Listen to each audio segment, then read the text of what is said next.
Hey, back for another one. It's been, I think, a week, more than a week since the last one came out, the video. Basically, now on with all the restrictions and all that I have, the goal now will be at least one video every week. I'm not sure a specific day that I will publish the video, but for now, this is what I'm trying. So let's see if this works out for this month, for next month. If it does, then this can be a routine of ours. Uh, if you don't know already, in the previous video I mentioned I'm having a lot of restrictive issues, so can't do live streams even though the channel says the Grandstand live, can't do the live streams and so forth. So yeah, for now the goal in the short term is one video every week, so 4 videos a month. Let's see if we can do that. Start small, then we can extend if there's room for extending. But yeah, that's about it. So now you catch me, or now I catch you after the British GP. MotoGP just finished the Silverstone round. Ralph Fernandez walks away with big points, with big race points. Jorge Martin as well walks away with big race points. Yeah, let's get into the weekend. Unfortunately, I don't have my book with me, so where is it? Yeah, so I've had to save my notes in my laptop. Let's just see if this works out, because I don't know where I've placed my book. It's just disappeared. My notebook. So Jorge took pole. It seemed that Raul will be the one to get pole, because he had set such a strong lap time. I think it was a minute 56 and maybe 2/10 or 1.80. Sorry, 0.180. I think that was the time that he had set somewhere there, and it didn't look like anyone was gonna get close until the last lap, where if anyone paid attention during the session, uh, for Jorge coming out of sector 3 into sector 4, when that sector split showed up, it was showing that Jorge was neither up nor was he down on Raul's time. It was showing 0.000. So they were basically level on time for Jorge coming into sector 4, and then Jorge made a difference of point uh, 0.021. So 200ths of a second he found in that sector 4, whether it was late into that final chicane at Silverstone, once you crossed the pit entry, that final chicane coming out of that final curve, whether he was early on power, whatever he did, it worked out for him just enough to give him pole. So the bigger stories from qualifying were Aprilia. They got 4 bikes, 2 factory, satellites into the top 5. I think DJ qualified. I think he qualified P4, and that sort of ruined their front lockout. But they still got the front row lockout. They didn't get a top 4 lockout. Ralph Fernandez again, he looked set, just hoy. He just found some time that possibly was not on the table, but because of the way that he just hangs off the bike, his riding style, he's able to carry quite some speed. So that paid off. And even Hoy in the interviews afterwards, he said, I didn't expect to ride such a lap. And I don't think anyone else did. Once I saw that they were level coming into the final sector, I thought Ahoy might just lose out a bit, because it's not often that you gain time, because everyone always leaves something for the final sector, no matter what track it is, because you burn your tires up too early, you don't have grip for the end. So everyone, as a general rule of thumb, will sort of save a bit of tire, whether it's MotoGP, F1, whatever. They'll save a bit of tire early on in the lap, and then they'll ring everything out that they have into what's it called, the last sector. So yeah, that was just a phenomenal lap from him, a crazy attempt from him, and it paid off. Raul Fernandez got P2. He was relegated to P2. Arguably, the biggest story was him missing out on pole, and that's what everyone was talking about. The disappointment for Trackhouse was that Ayagura didn't have as much pace as Raul did over the weekend. He was there or thereabouts, but it just seemed Raul was stronger, and he was peaking at the right times. So him missing out on pole, Raul missing out on pole, was a big challenge. Also, a key takeaway was Raul wasn't benefiting from Martin's absence of pace, meaning that whether Jorge had pace or not, Raul's pace was genuine, and that was, I think, mentioned as well by the commentators during the broadcast as well. Was it the commentators or it was post race with Susie and them? They mentioned it over there as well. That Raul's pace was genuine. It wasn't just one off that the factory boys aren't at the top, so Raul's at the top. It wasn't that. Ayogura missed out uh, on P1, P2. He had a, what should I say, uh, consistent session, but I don't know, he just didn't seem that he was going to take it, to P1 or even P2. Uh, he was P3. He was alongside Jorge for quite some time. But then, yeah, it didn't work out for Raul. Now the Ducati boys. Uh, Basically, this whole weekend was Aprilia versus Ducati, and Ducati. I don't know what happened with them. Ducati were nowhere to be found come the weekend.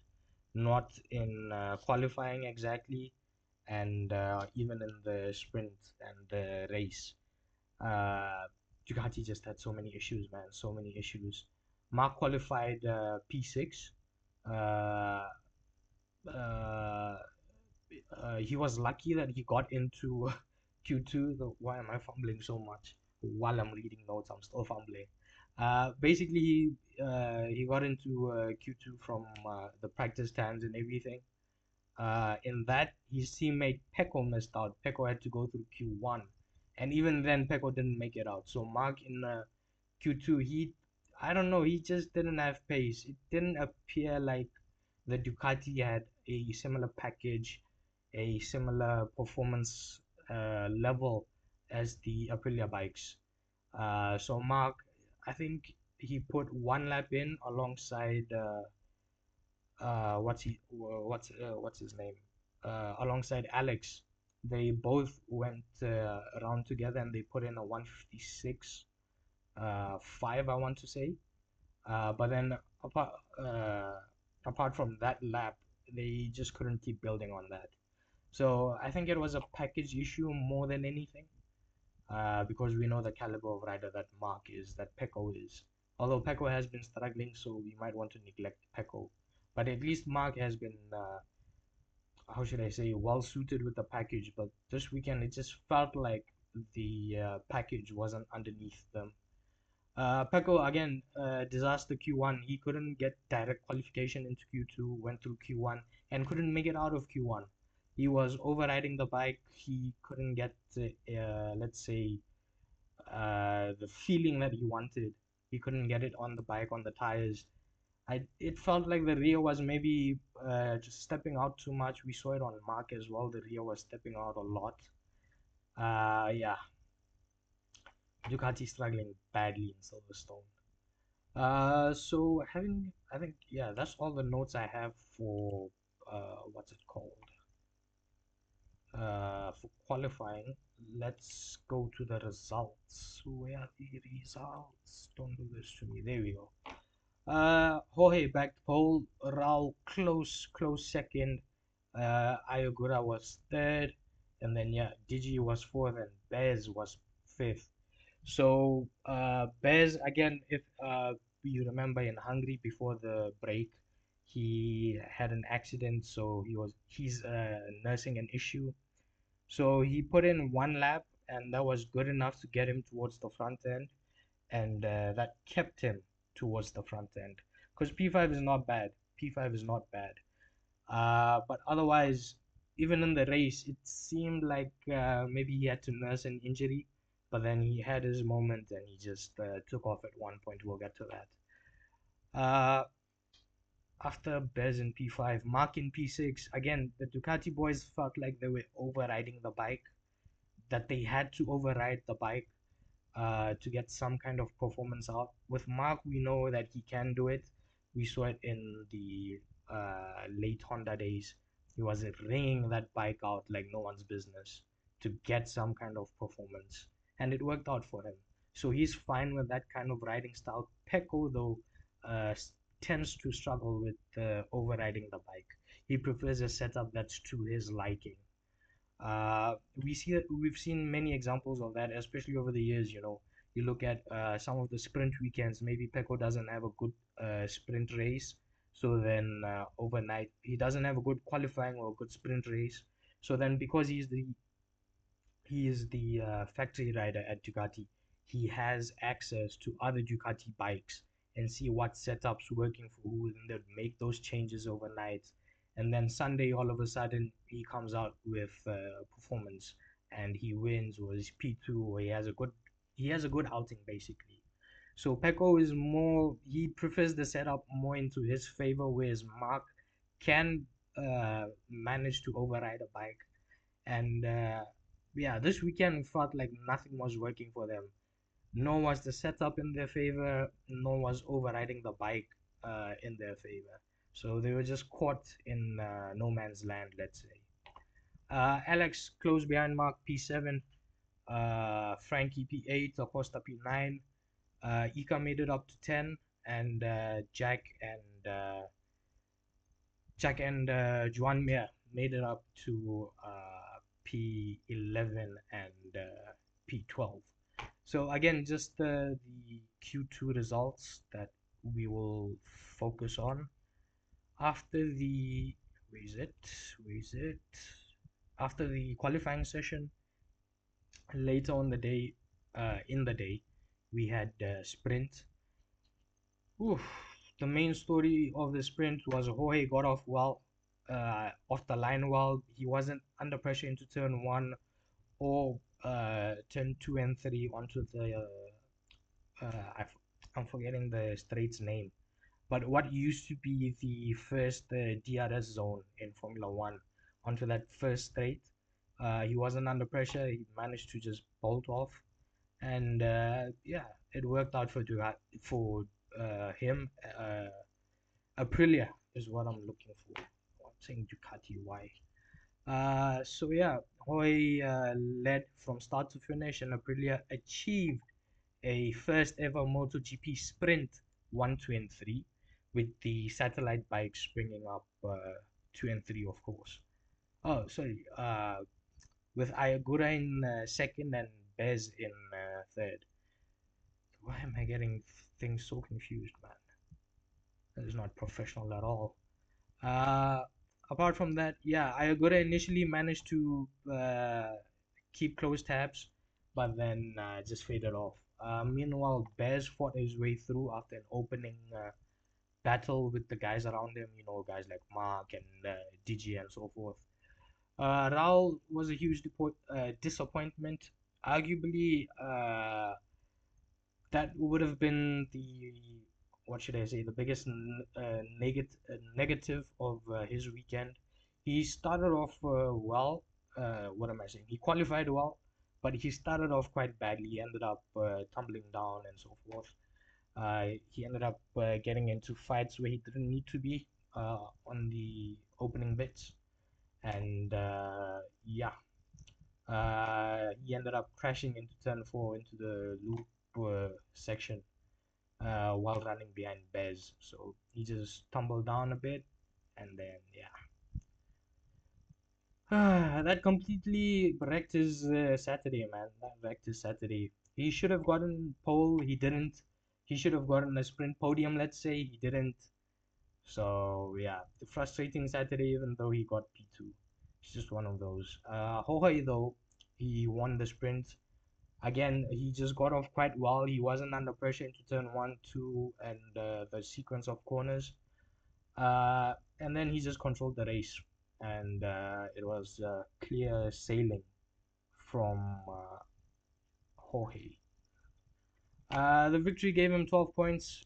Sprint victory was 12 points. Gave him an advantage over Ayogura. The important thing was that Jorge didn't need to take risks.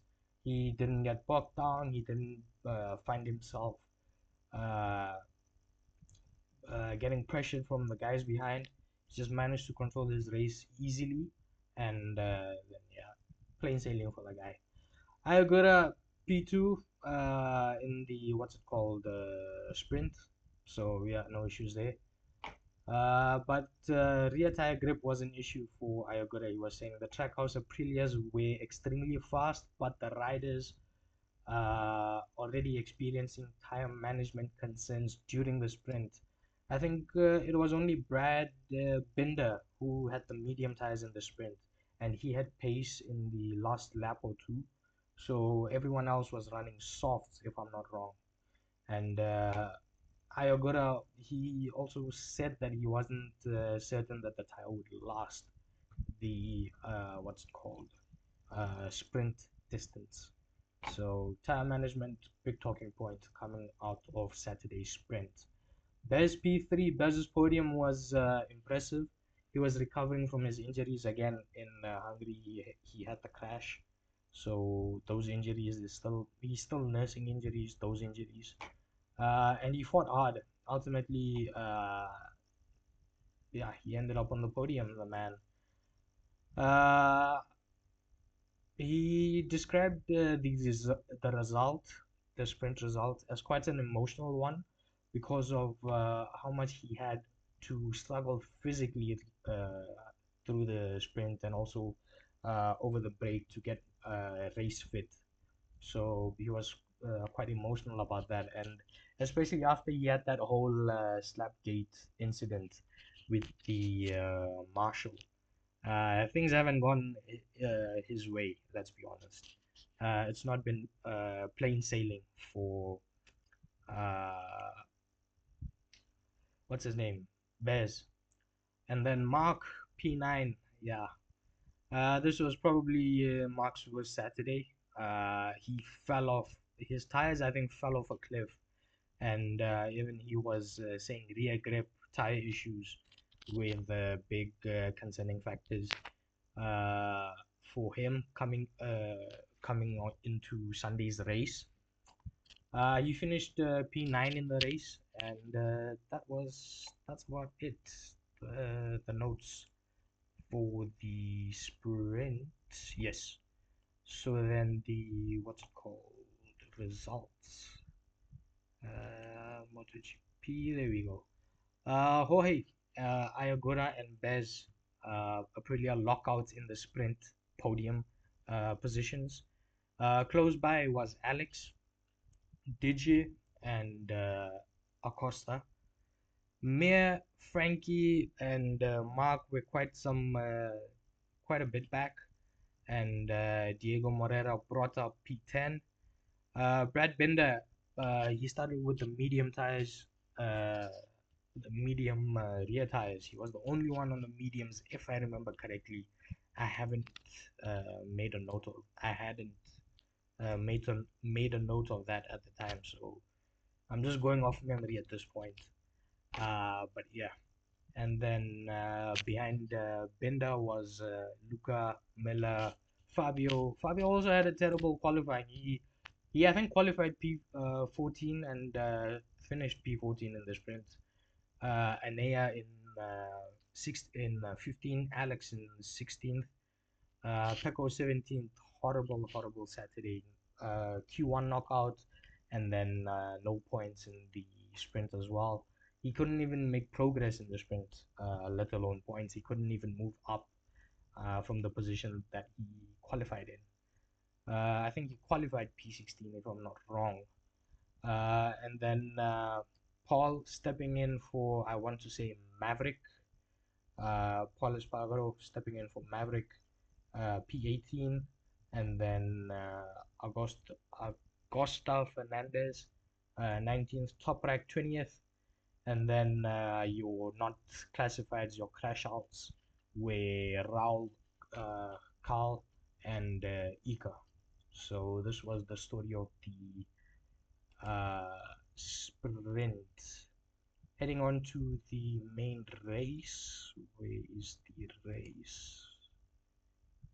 Talk to me, talk to me. Where have I saved you?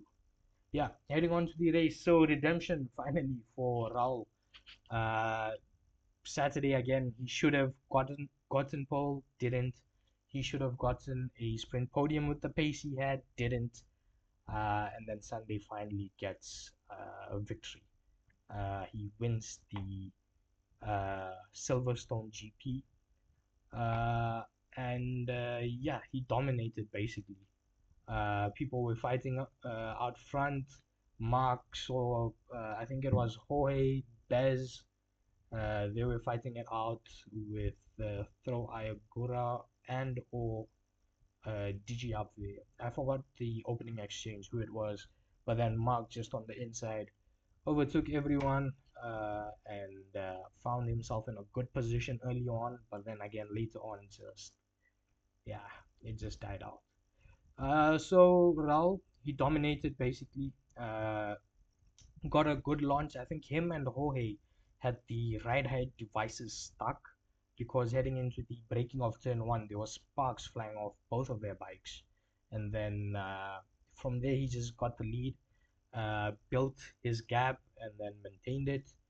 And yeah, he didn't allow anyone to come in touching distance basically after he got clear air.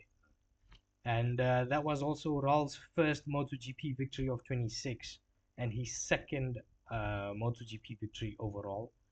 What did Raul say? Yesterday was difficult, but today I knew what we could do, and he proved it. He should have proved it on Saturday as well. People would argue, but okay, luck doesn't go your way every day. So at least. Jorge finished P2 again. Very good points haul for Jorge in the weekend. He got 12 from the sprint. He got some more in the main race over his rivals. So he can't complain too much. Jorge had an interesting race, lost ground. Yeah, his right height device. I did save these notes. Right height device was stuck, was still engaged into the braking of turn one. Normally it's supposed to disengage, it didn't. So that compromised him. And then that meant that Raul escaped while Martin had to fight his way through some of his teammates around him, being Benzeki and so forth. So he eventually overtook Bez for second, but Raul was already too far gone by the time he got into second. What Martin said was, I wanted the victory so badly, but it's just one of those. And then Martin also recognized the bigger championship picture as everyone else was pointing out, and as I had also pointed out earlier. He didn't win, but P2 again points. Those points were so valuable. That gap in the championship, I think it's now up to 38 or something between between Jorge and I think it's Bez in P3, in P2. So he's making a good buffer. Even though he's not winning, he's disappointed to not win. But the overall weekend is working out for him. Bez finished P3. Yeah. Uh, Again, he got a podium. Being physically compromised, he's still nursing injuries. He had to fight hard with the Marquez boys and who else was there? I think there was someone else in there involved. But basically, at one point, it seemed like Bez was managing. He was looking to get maybe just a P5, just a top five finish would have been good enough for him. And then at one point, I don't know what happened with him, but he just seemed to pull the trigger and he launched off hunting the guys ahead. and yeah, finished on the podium. So mental games, he won. He won the mental game. In his post race, he said, "I couldn't have given any more. I'm destroyed," and it showed. By the way, it showed. MotoGP is quite demanding, man. Especially, you have to hang off the bike, you have to maneuver yourself every corner, every straight. You have to keep positioning yourself, anticipating the next one as well. The G's you're pulling, and you have to set up the bike, lean the bike, and everything. So yeah, man, the fact that the guy finished the race, to be honest, was huge positives. Cause coming out of Saturday, it seemed like maybe I had a doubt. I'm not sure if anyone picked up on it, but I had a doubt maybe he was going to retire midway in the main race if the pain got too bad. That's a feeling that I had, but not to be the case. Uh, and then yeah, for best result, hugely important. He scored a podium and moved into second. I think one of the satellite boys, was it Agura or Raul? One of them was ahead of Bez. So for him as well, the podium very important for the title picture overall. Alex P4, he finished P4 in the race. He came close to the podium. He had the pace on Bez, but then he made a mistake and it cost him. So even in the post race, he said the same thing that I made a mistake. I'm pissed with myself, and it cost me the podium. So that's that. Ayogura ended up DNFing. He crashed out. Oh man, yeah. This was the biggest championship disappointment of the race. Ayogura ended the what should I say? He ended his race earlier on because he crashed out quite early, if I remember correctly. And yeah, uh, he in his post race said that I pushed in the wrong place and his front washed out. So yeah, he crashed me meant that he made 0 points. So Martin, Bez, even Raul, they made quite significant inroads onto whatever uh, points he had. So disappointing for him. Mark P7 struggle, struggle, struggle. Ducati versus Aprilia, and Aprilia comes tops. Mark difficult weekend from the beginning.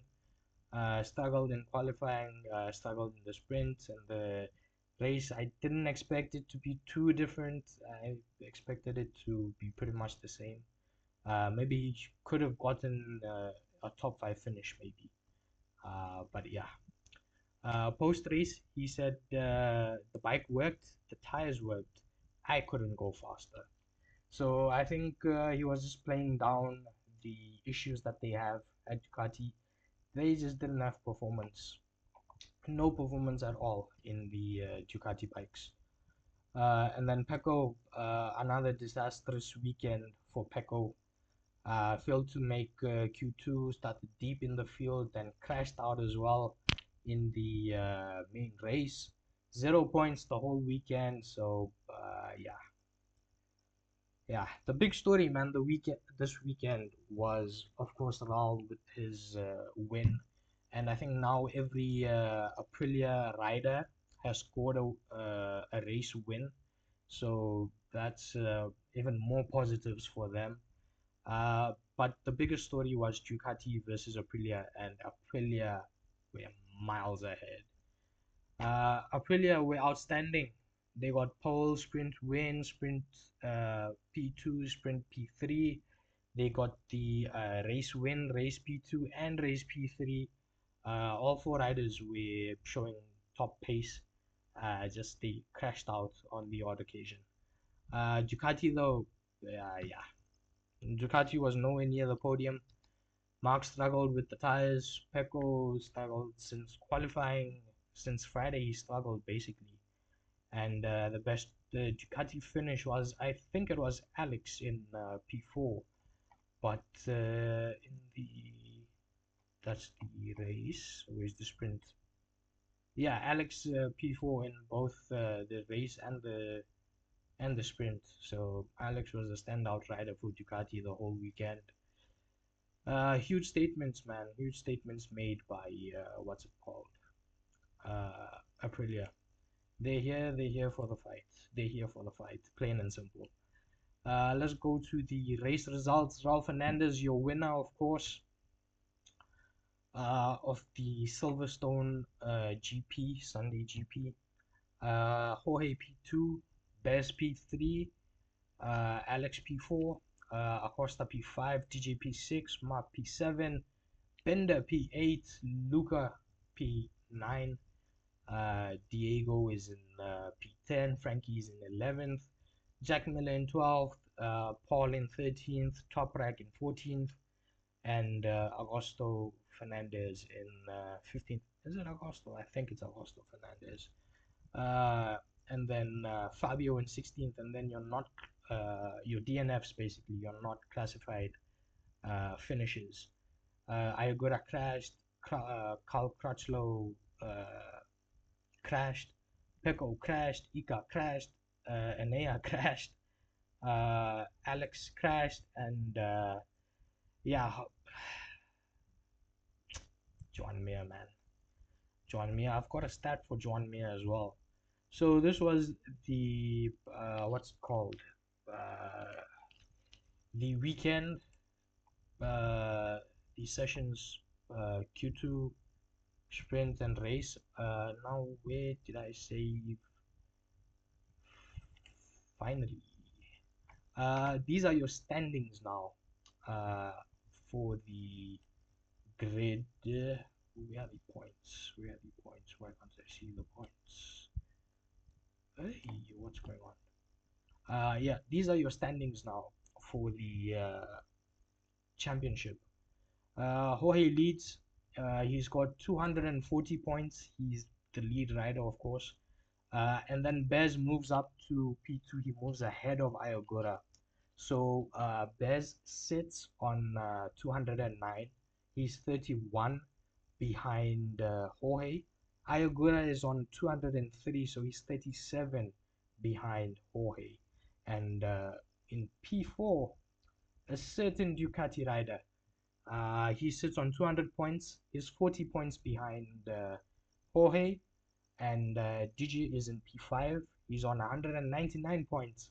So Digi is 41 points behind Jorge. And that's basically your top five and the gaps that they have in points. Uh, Apart from that, Raul is in P6. Strong weekend for him, but he's still quite far behind. I thought Raul was actually further up, but guess not. Uh, Memory's not helping me over here. And then Acosta P7 in the championship. Again, this is championship standings. Pecco P8, Alex P9, and Luca is in P10. Fermin, you're seeing him in P11th, but he is injured, so he wasn't at the Silverstone GP. Let's close this, open this. Uh, Now I've saved some posts. So here's the issue, right, with this segment of the video. This is the issue that I save posts from the last time that you see me until the next time that you see me, right? The problem is many of those posts become irrelevant and so forth. So bear with me. If you've already seen the news and everything, I am coming just now, so I'm giving my take on it. I'm sure you guys already have your take on the news that you've seen, but yeah, just bear with me. This part becomes complicated because everything is mixed up. It's all jumbled up. You know, MotoGP. I have some WWE, cricket, and all this. It all becomes mixed up.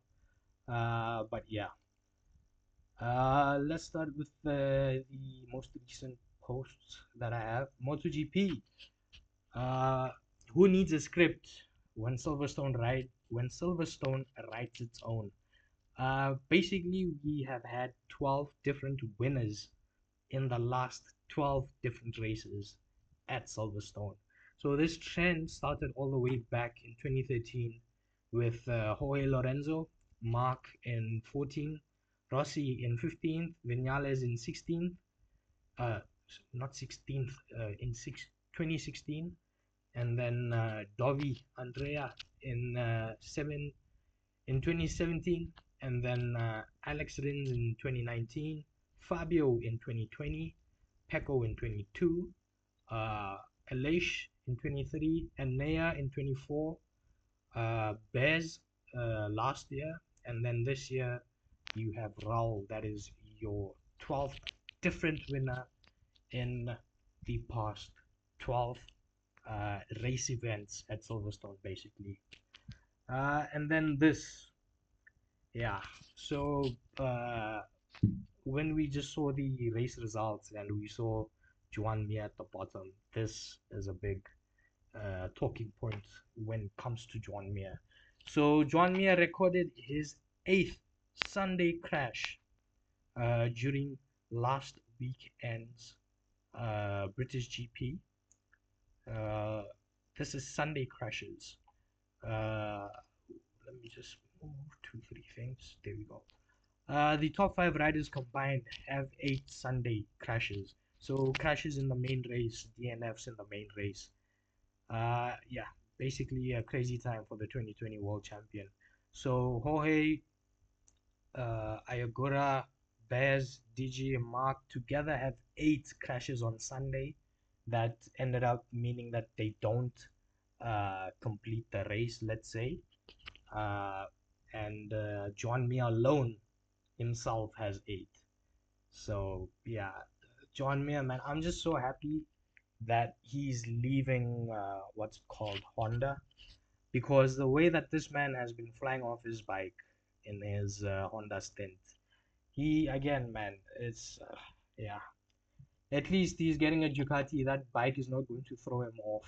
At least is what and all that I will say. Where's the screen gone? There we go. Whoa. Come on, for crying out loud. Did I say this many posts? Jeez. Guys, we are. Oh boy. I am in a pickle. Interesting. So that is. Wow. Geez, that's a lot of posts, man. That's a lot of posts. Anyway, uh, so the last time we met, Jasprit Bumrah was at the COE Center of Excellence. They said Jasprit Bumrah is good to go. He's good to start his bowling practice and everything. And then I reported that news, and then maybe the next day, news came that he's not cleared to go. Then Akib Nabi was named as a replacement for Jasprit Bumrah. Yeah, India is touring Sri Lanka. They have a test in about 3 days. I'll get to that in the end. So basically, yeah, one of the changes in the squad, Bumrah is out. He is out of the series, and Akib Nabi replaces him for the 2 test matches that are to be played in what's it called, Sri Lanka. Jasprit Bumrah ruled out of the test series against Sri Lanka. Yeah. Yeah. Out of context, it's time for experiments. India have not lost a single test series against Sri Lanka in the last 18 years. What does this mean? This means that in the last 18 years, we've played about 10 or so tests, and we've won 8 and we've drawn 2. So we've not registered a loss. And with our dear friend, our head coach, oi, oi, oi, oi, oi. Every time you tell him some stat like this, he says, how? We need to motivate the opposition as well. So yeah, I'm not too hopeful that India is going to win against Sri Lanka. Heartbreak for Ireland. So they had a match against Afghanistan. It got washed out. So the washout against Afghanistan ends their hopes for direct qualification for the 27 ODI World Cup. Ireland must now battle through the qualifiers uh, to keep their World Cup dream alive. Ireland's first ODI against Afghanistan was washed out, ending their hopes of direct qualification. Okay, it's the same stuff. So yeah, basically they need to play the tournament qualifiers tournament to get into the World Cup and then play the World Cup. So tough road, man. Tough road for Ireland. Again, they couldn't do anything. Washouts, with rain. Yeah, man. Hey, as South Africans, man, we've had a lot of issues with rain ourselves and qualification scenarios. So I can only sympathize with the Ireland group. I can only sympathize, man. I know. I know. As a South African, I know the rain and qualification scenarios. I know. What is this? Josh Butler. Yes, Josh Butler stands alone at the top. The English star has gone past Kieran Pollard to become the highest run scorer in T20 history, taking his tally to 14,833 runs. Incredible milestone for one of the greatest white ball batters. So this is not T20Is, this is not internationals, this is just the T20 format, whether it's international leagues or whatever. So Josh, the boss, is 30 runs now ahead of Kieran Pollard. So Josh is playing international. He's playing leagues. He's playing IPL. He's playing SAT20. He's playing a bunch of other games. So he can keep building on that tally of runs he has. Kieran is only playing the Caribbean League and MLC. I think he's also playing in the Dubai League, the IL T20, the International League T20, whatever they call it in the Middle East. So he can build on that, but maybe not as much as Joss can, because Joss has a lot more, uh, what should I say, playing opportunities than Kieran. Chris Gale, I think he's done. He's done all over, eh? Unless he's playing the Legends tournaments that happen.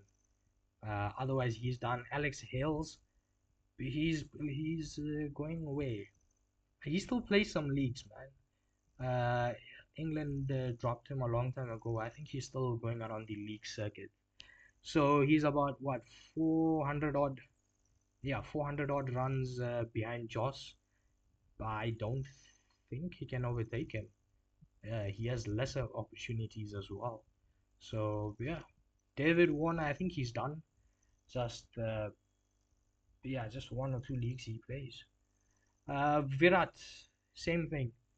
Done with international T20s. Only plays the IPL. Only plays the IPL. So that's 14 league games, and then if the team plays a final, then that's potentially 2 or 3 matches more. So potentially 15 or 16 matches a year in T20 format. I don't think he's going to catch up unless maybe he has a season like he had in 2016, where he chopped up what like 973 runs. But yeah, I doubt he's gonna catch up. And even then, just because he's still going to be playing IPL as well against Virat, so Josh will stay ahead. I think Virat can overtake Hales and Warner though. What's Virat's tally? 14, 21, 8. Yeah, so he can overtake David and Hales, yeah. So I see him moving up instead of the bottom line, he can move up to the top five. But will he lead? Will he be in the top two, top three? I doubt. I do doubt. James Vince, he's still going strong, man. He's still going strong. Shoaib Malik, I think he's done. So yeah, that's that. Queenie, T20s he's playing, leagues he's playing. He's got a good shout to extend. Rohit, just IPL, just IPL. Again, Indian players don't play leagues apart from IPL. So for Indian players, it's either international or IPL. Maybe domestic if there's something going on. But yeah, otherwise with Indian players, it's quite difficult compared to other overseas to accumulate runs. So Josh is up top in the T20, T20's most runs list. Let's see how far he can stretch out. He has 14, 8, 33. Yeah, he can get to 15. 15 is easy for him. Next post, Shubman Gill set to become the 8th captain to lead India in a test series on Sri Lankan soil. Only Mohammad Azharuddin and Virat have won a test series in Sri Lanka as India's captain, with Virat achieving the feat twice. So India's captains on each test tour of Sri Lanka, minimum 2 tests. So in 85, Kapil Dev lost 1-0, and then 93, Azharuddin won 1-0, and then Sachin drew 0-0. Sort of 2-1 he lost. Anil Kumble 2-1 he lost. MS 1-1 he drew. MS. And then Virat 2-1 he won, and then 3-0 he won. Now Shubman. Hey, also there's concerns on Shubman. So let's see, let's see if he plays. So will India win? I don't think so. Maybe 1-1, because Sri Lanka are going to end up giving the most cracked pitches, and India they test what should I say? Test playing ability overall has gone down. The ability to play spin overall has gone super down. So if Sri Lanka are smart about it, they give conditions that they know they are home conditions. Sri Lanka should win. I imagine it will be a 1-1, but I don't think it will be a clean sweep. I think it will be 1-1. So that's why I say he's not going to, India is not going to win, because I do see it as a draw series. Yeah, that's it. What's up? Stephen Fleming has approached Mike Hussey to become England's batting coach. Yeah, Kiwi has gone to the Australian for, well, basically to take up a position in his camp. So Stephen Fleming was let go from the CSK, the Super Kings franchise in IPL. He was also let go overall in the whole scheme of things. So the Super Kings franchise is in IPL, it's in South Africa, it's in America, it's everywhere, right? And Stephen Fleming was heading everything. So they decided to part ways uh, completely. Now he's been signed on with England to become head coach, and he has approached Mr. Cricket himself, Mike Hussey, to potentially take up a batting coach's position. Now, ignore this. This is useless. Sai Sudarshan is expected to join the test team. No, he's not. He's recovering from a big toe injury. He's still recovering, but has resumed batting at center of excellence. I don't know if I've saved this. I will talk on this. I don't know if I've saved this going ahead. Right now the Indian team have a break of sorts, white ball team, and Ishan is not in the red ball setup. So he has decided to go back to his government duties. uh, Ishan Kishan, world number one T20I batter, resumes his duty as an assistant manager at RBI during the break. So with India having no T20s and ODIs scheduled for nearly 50 days, Ishan has resumed his duties as a bank. Yeah. So, yeah, he's also bored. He's having fun. He's resuming his job. It's all fun and games. Yeah. Sunil Gavaskar gives out a squad. Former Indian legendary batsman Sunil Gavaskar picks his squad for the 27 ODI World Cup. How would you rate the squad? Let's see the squad. So he's gone with Captain Gill. Okay, okay. Captain Gill. Batters are Shreyas Gill and Rohit Virat. Yeah, that's fine. Keepers Ishan and Rahul. That's fine. That seems reasonable. All rounders. He's gone with Nitish, Hardik, uh, Jadeja, and Aksar. That's fine. And then bowlers. He's gone with Kuldeep, Harshit, Shami, Bumrah, and Arshdeep. So this, I'll be honest, this seems the most realistic squad to go to South Africa next year because yeah, everyone is making some noise for Boovie to return and everything, but realistically, man, I don't think so. See, if you are better, you do well in IPL, you get a call up for India, whether it's Test, One Days, or T20s, you'll get a shot somewhere. But as a bowler, because we don't, India is not a country that keeps its bowlers, on a similar field as batters. Yeah, I don't. Maybe it happens, maybe it doesn't. I don't know. But at this point, I don't see the selectors making a call and saying Booby should come back. I don't see it happening. So this to me looks more reasonable because Shami was part of the squad that played, 3 years ago, and then from there, no, actually, uh, when last year, January, February, that time, Champions Trophy, he played. And then from there, he had the injury issues. Then from there, he's recovered well. He's bowling well. But the selectors aren't interested. So if you need a bowling option instead of taking Prasid Krishna and all these guys, you definitely go with Shami. So this to me seems a more realistic squad to go to South Africa. And then the inaugurations and everything happened as well for the World Cup. So Hashim Amla was asked about the cup and who he would like to watch. So absolutely love watching him, Rohit Sharma play. He oozes elegance in all his strokes. He is one of those guys I want to watch. So everyone world over knows Rohit and Virat should go to South Africa.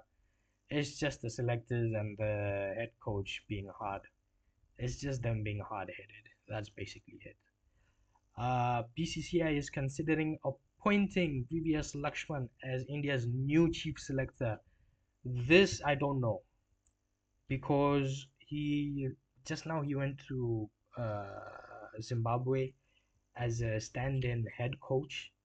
So I thought him, VVS would take up red ball coaching, give Gautam white ball coaching, and I read somewhere that Ravi Ashwin was considered to was being considered to be the next head coach. So this news, I'm not exactly sure. The problem is with these Indian news reporters and everything, people are bored. It's off season, people are bored.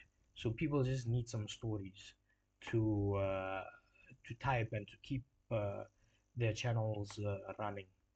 So multiple selectors doubt Team India's One Day World Cup success with Rohit Sharma in the squad. So this, yes. Okay. Ajit Agarkar's chief selector post under threat after Rohit Sharma saga during the England ODIs. Uh, Indian legend likely to overtake.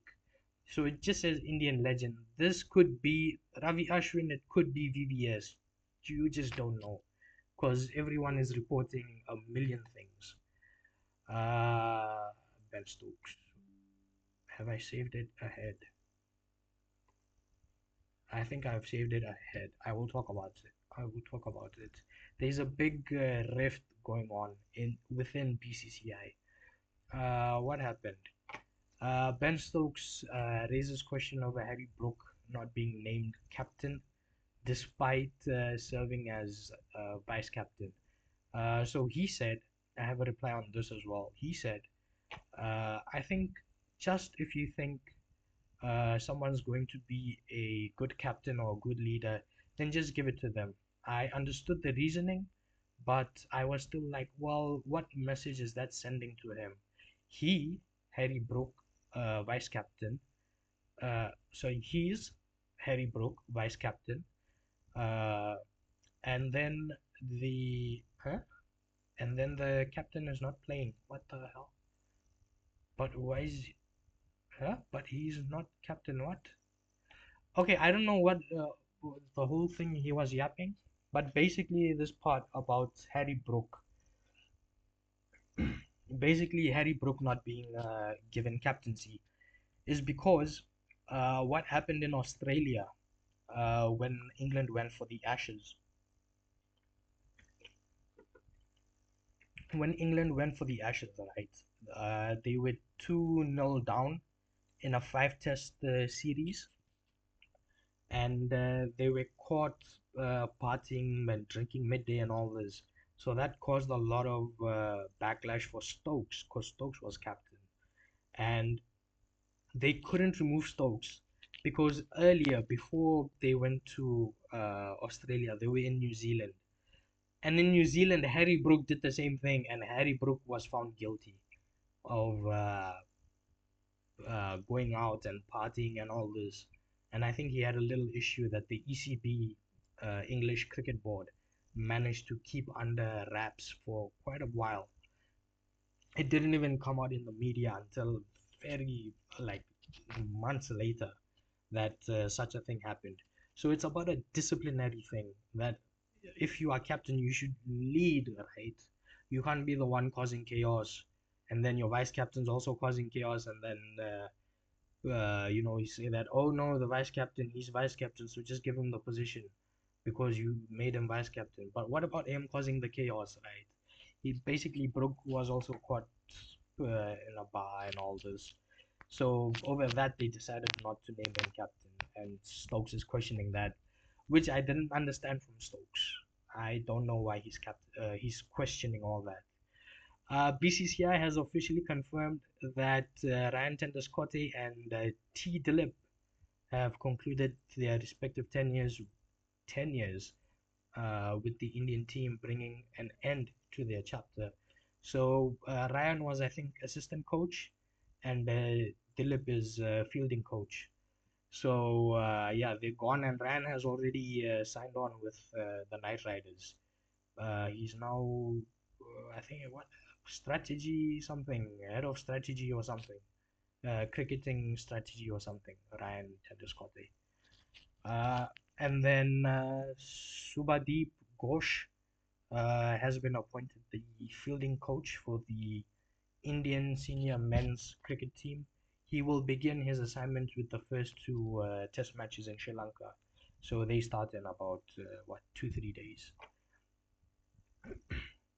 And then Ben Stokes, yeah, reportedly, Ben Stokes could be on course to become the most expensive signing in Big Bash history. The English superstar is reportedly attracting strong interest from Sydney Sixers and several other franchises, with a deal worth more than Australian dollars 600,000. Basically, yeah, making over 500,000 Australian dollars to play 2 months of Big Bash. Ben Stokes is gonna make money, man, and he deserves to. He put IPL to the side for the longest time to prioritize Test, so he deserves his dues. Still one of the finest all-rounders. There's no doubt in his cricketing ability. So yeah. What's this?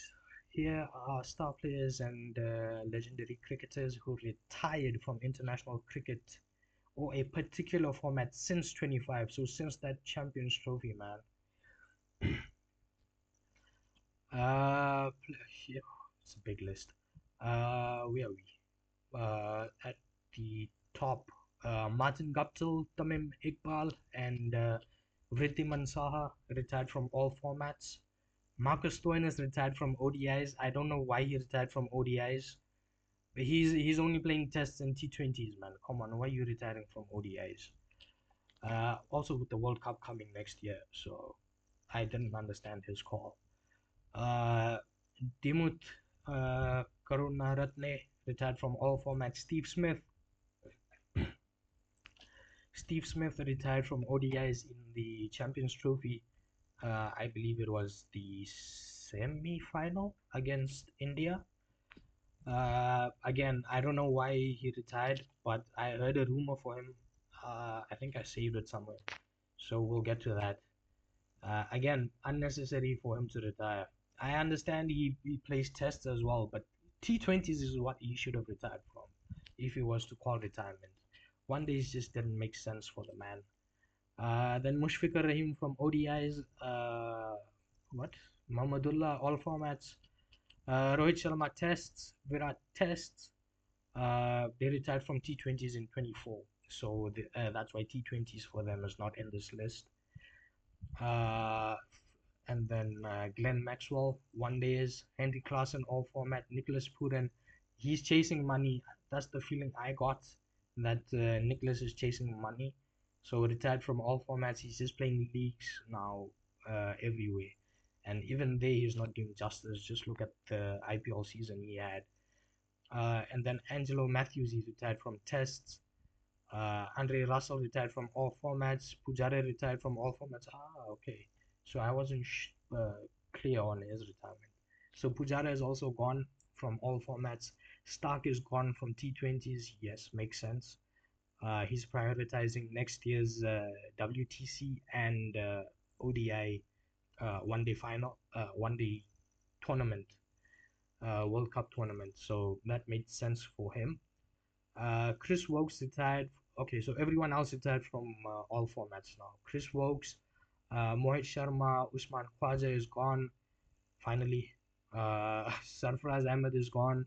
Rasi van der Dessen, I was a bit surprised because the World Cup is next year and he retired. Just when some months ago, I think he retired. So I was surprised on his call. I thought he would play him and Klaassen especially. Uh, would play the home World Cup and retire, because that World Cup we're going to have a lot more retirements come out, a lot more. And then you had Kane Williamson retire, you had Ben Stokes retire, and then the latest in that list is Ajinkya Rahane to call time on his career. Why did I save this? According to reports, what's going on? Where is this window? VVS Lakshman likely to replace Ajit Agarkar as chief selector. According to reports, the BCCI is unlikely to extend Agarkar's tenure as chief selector after India's disappointing Test series defeat in England.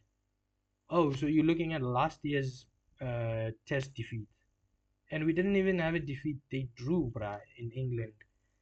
The board is also said to be dissatisfied with Agarkar's handling of the media during the speculation surrounding Rohit Sharma's retirement during the one-day series, believing he failed to provide a clear and decisive response. With Agarkar's term ending in September, reports suggest that VVS has emerged as a front-runner to take over India's next chief selector role. So here's the thing. They've extended Agarkar's tenure already quite a lot. And he has put out himself a request to extend until 28 Olympics and T20 World Cup. So I hope they do finally get rid of him. I do, because he is creating a whole lot of headaches. We can complain about Gautam Gambhir and the team that he takes, but this guy as well has a lot to say in the team that Gotham gets. And then Gotham does his own nonsense in the playing 11 and the batting order and all this. So yeah, it's just a whole lot of factors that have led to India's drop off. And hopefully you fix one, the others will manage out. Now finally, yes, this finally. So all those other news that I had, it comes onto this. So Agarkar's spot as India's chief selector is currently under scrutiny. Future depends on team performance in Sri Lanka. Yes, this Sri Lanka series for Agarkar as chief selector and Gautam as head coach is vital this series. So there's going to be potentially a lot of ups and downs happening. There was due to be a meeting held, a review meeting held. They postponed it. So let's see what happens now. I think it's after this test series that the meeting will be held. So according to reports in the second bullet, according to reports, BCCI is considering VVS as a potential successor thanks to his extensive experience at the Center of Excellence. A final call on the chief selector's role is expected during BCCI's annual general meeting in September. So September mid-ish, end-ish. Hopefully they have this damn meeting, man. Hopefully. However, Agarkar could still be handed a 1-year extension if the board chooses UC extension. So yeah. Meanwhile, there are differing opinions within BCCI regarding Rohit Sharma's ODI future. Uh, the review meeting following India and following India's England and Ireland tour is still pending. So that's the thing, man. They haven't held their meeting. They're not sticking to their own words. Now this is, you see now, you see when I say everyone is bored to death and everyone is trying to keep their channel relevant. This is this the same guy? Yeah. On the 6th of August, wait, yes. On the 5th of August, Agarkar is to be replaced by VVS, right? Now look at this. On 31st of July, Ashwin reportedly front runner for chief selector role. Guys, when I tell you that these news people, these so-called sources and journalists, man, don't freaking get into them, man. Don't freaking get into them.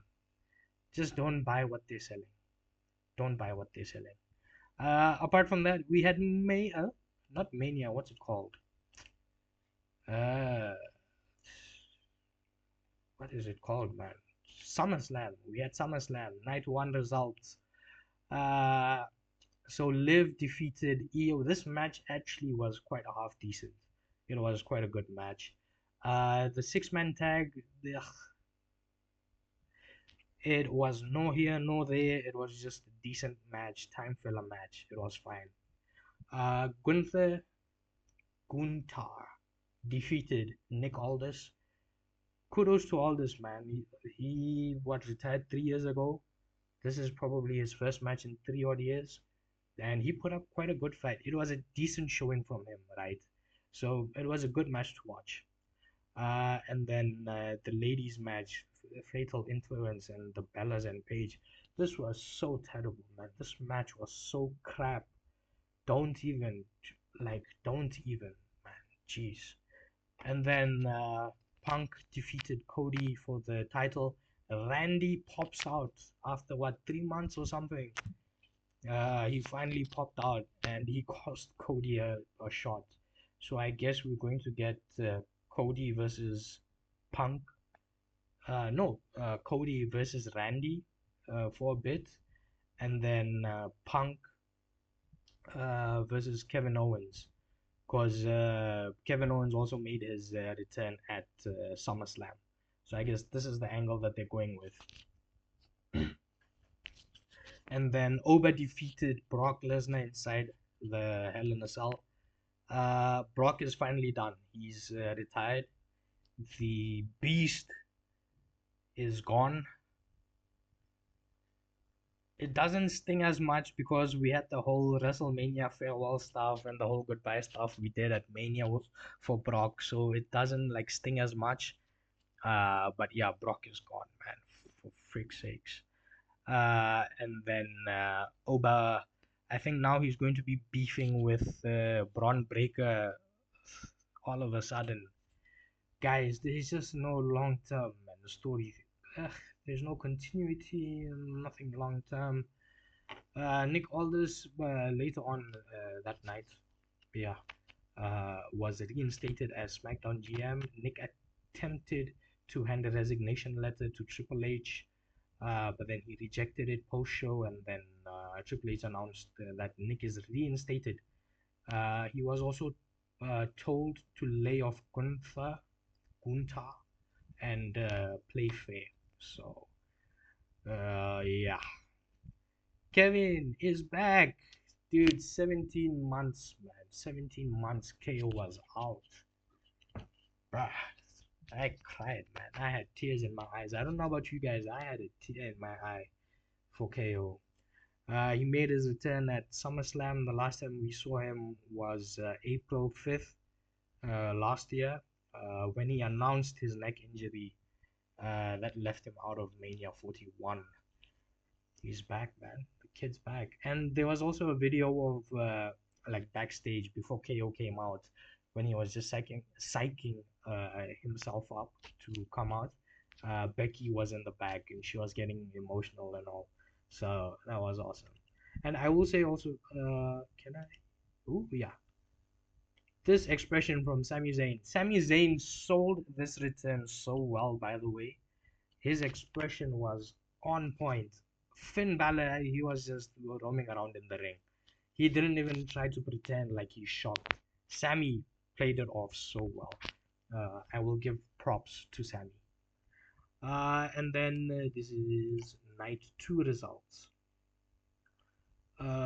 So Kevin defeated. So initially it was one-on-one, Balor and Zayn, and then earlier what H told Nick to play fair and the whole thing. So Nick ended up coming out before the match started to add Gunther in the match, and then he turned it into a fatal four-way by adding Owens for the number one contenders match. Kevin ended up winning, so he's next in line to go up against Punk. Yeah, and then Corbin defeated Trick finally. Thank God. I can bear Corbin, but I can't bear Trick. I don't know. I just can't watch Trick. I can't. Call it a me thing. Call it whatever. I just don't like the way that some of these guys carry themselves in the ring. It's like, ugh, it, I don't know, man. It's like a feeling of disgust for me to watch them. Chelsea becomes interim. So they're dropping this word interim. So Chelsea becomes women's world champion. She won the ladder match. Kudos to the girl, man. She's been fired so many times from WWE. She's finally back, and then Michael Hayes with the whole comment and everything that she's not the top star. She's there to make top stars and everything. And then people made a whole big fiesta over Michael Hayes. But if you look at where Michael Hayes was coming from at the time, his comment made sense. But okay, yeah, that's fine. And then Chad, dude, another match that I could have cried, that I did cry at the end of. Chad Gable defeats Gunther. No, he defeats Penta to become Intercontinental Champion. He defeated Penta. Yeah, man, he had his family in the ring. It was all tears, man. who was it? I think it was Cole on commentary. He said something along the lines of Chad had given everything to wrestling, but tonight wrestling gives everything back to Chad. And yeah, it was, dude, the things that Chad had been through, man. When he first came in, he was tag team with the Jason Smith, I think was his name. Then that guy had an angle that he's like Kurt Angle's what stepson or some son type thing, and then all of that fell off, and then Chad was just left alone. And then the Alpha Academy stuff, and then he went over to AAA. He had that great match, the what Grande Americano versus Grande Americano match. That was such a great match, man. That was such a great match. And then now he put up another great match with Penta. And yeah, dude, man, some people deserve their flowers, and it's just fun to see when it's paid off. It's just exciting to see when it's paid off. Roman Reigns defeated Seth. No interference, by the way, from the bloodline. It was pure one-on-one match, all-time classic, of course. You've got two experienced people that know each other so well, so it had to be a good match. So it was a good night. Good night. What's up next? We getting a Punk feud? Yes, we are. We apparently there's some kind of issue between Punk and Kevin. So if anybody watched SmackDown right after SummerSlam and the whole thing, when Owens was making his way to the ring, I think it was Cole or Graves or someone said it that these two have some kind of issue that we are not allowed to say on live TV. There's this line that comes on commentary. Just go and watch it again. So I don't know where they pulled this thing out of that these two are gonna have beef, but yeah, yeah. Chelsea finally did it. Chelsea finally won her first world title in WWE. The same again that Michael Hayes stuff. She's always been ready. I wouldn't say always been ready. People have their times. People don't have their times. But yeah, she deserved it. She deserved it. That's for sure. Chelsea deserved it. That's for sure. Yeah, emotional matches, man. Both main events for night one and two had emotional endings. Lesnar had his last match, and when he came back, and he said, "This is the past. This is the future." Yeah, and then Seth and Roman, they pulled out some what tributes to Dean. What if, man? What if? What if they had Dean? What if they used him correctly? What if? LA Knight, he came out, he did that whole Sierra, what nonsense. Sierra Ultra, what, you suck. Yeah, LA is on fire, man. He got a good promo, I'm not gonna lie. I enjoyed LA's promo on the following Raw after SummerSlam. I hope this happens. I hope this feud materializes. But I think Roman's next match is I don't know if I've saved it, but I'll just say it over here. Basically, there's a tournament going on orchestrated by Rey Mysterio, where it's happening in AAA, and then whoever wins that tournament will face Roman for a shot at the title. So obviously, the title is not changing hands, but it's just to bring up talent. So no issues over there. Big Cass, OMG, Big Cass just returned and took out Javon Evans. Ugh. This was awkward, I'm not gonna lie. It was awkward because Michael Cole had to oversell Big Cass. Corey Graves was on commentary, and so Cass had dated Corey's, I don't know if they're married, wife or his partner currently. So Corey Graves was just quiet during this whole thing, and that became the talking point rather than the return. Corey Graves' silence became the talking point of this whole bit. But yeah, it was yeah, it's awkward, man. It's awkward because the last time that Big Cass was here, he was with what's going on with my hair? He was with Enzo, uh, and Enzo had a lot of issues with behavior and everything. So I thought that Enzo was gonna pop out as well, but Enzo didn't, and then now you've got like a heel version of Cass. Yeah, yeah, I'm not buying it. I'm not buying it. I'll say it right now. And then that same night, Becky returned to Raw, first time in over 2 months. She wants the women's championship. Stephanie, she's back. What's her name? What? What? Primeria, Primeria. I forgot her tag. What it is? She's back too. And then we had this nonsense. I, Dude, people, ugh, man, Braun Breaker, man, Jesus Christ. The next two leading the charge for the new generation future WrestleMania main event match. Unfortunately, yeah, yeah, unfortunately. The thing is, uh, Oba needs to work on his, yeah, Oba needs to work on his mic skills, and Breaker just needs to work on himself, man. You're not selling yourself, bruh. You look so, you look tight. Loosen up in the ring, man. Even when you're talking, loosen up. I know you've made your gimmick that way, but polish it up, man. Polish it up a bit on the mic, eh? And then this one, Jade signs. Yeah, she signs a multi-year contract with WWE. First reported by ESPN. Okay, I also don't buy into her. Not a fan, especially of the way she carries herself on the mic. I don't like it. I'm not a fan. Sue me if you want. I'm not a fan.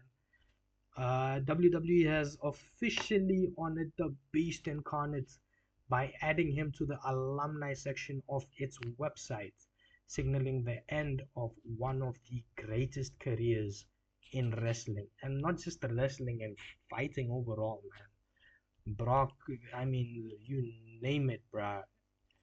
Wrestling, like proper wrestling, and then sports entertainment and everything. He went over to UFC and all this stuff. Look at his career achievements: 10-time WWE champion, 2012 King of the Ring, two-time Rumble winner, 2019 Money in the Bank winner. By the way, 2019 Money in the Bank, that version of Brock, when you when you would have that boombox of a briefcase, I love that version of Brock. Ended the Undertaker's streak, 21-0. Again, debated on should it have ended that night or not. If you know the backside stories, you know.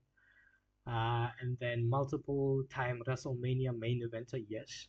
NCAA, so wrestling division, heavyweight wrestling champion, and then UFC World Heavyweight Champion, and one of the biggest crossover stars in combat sports history.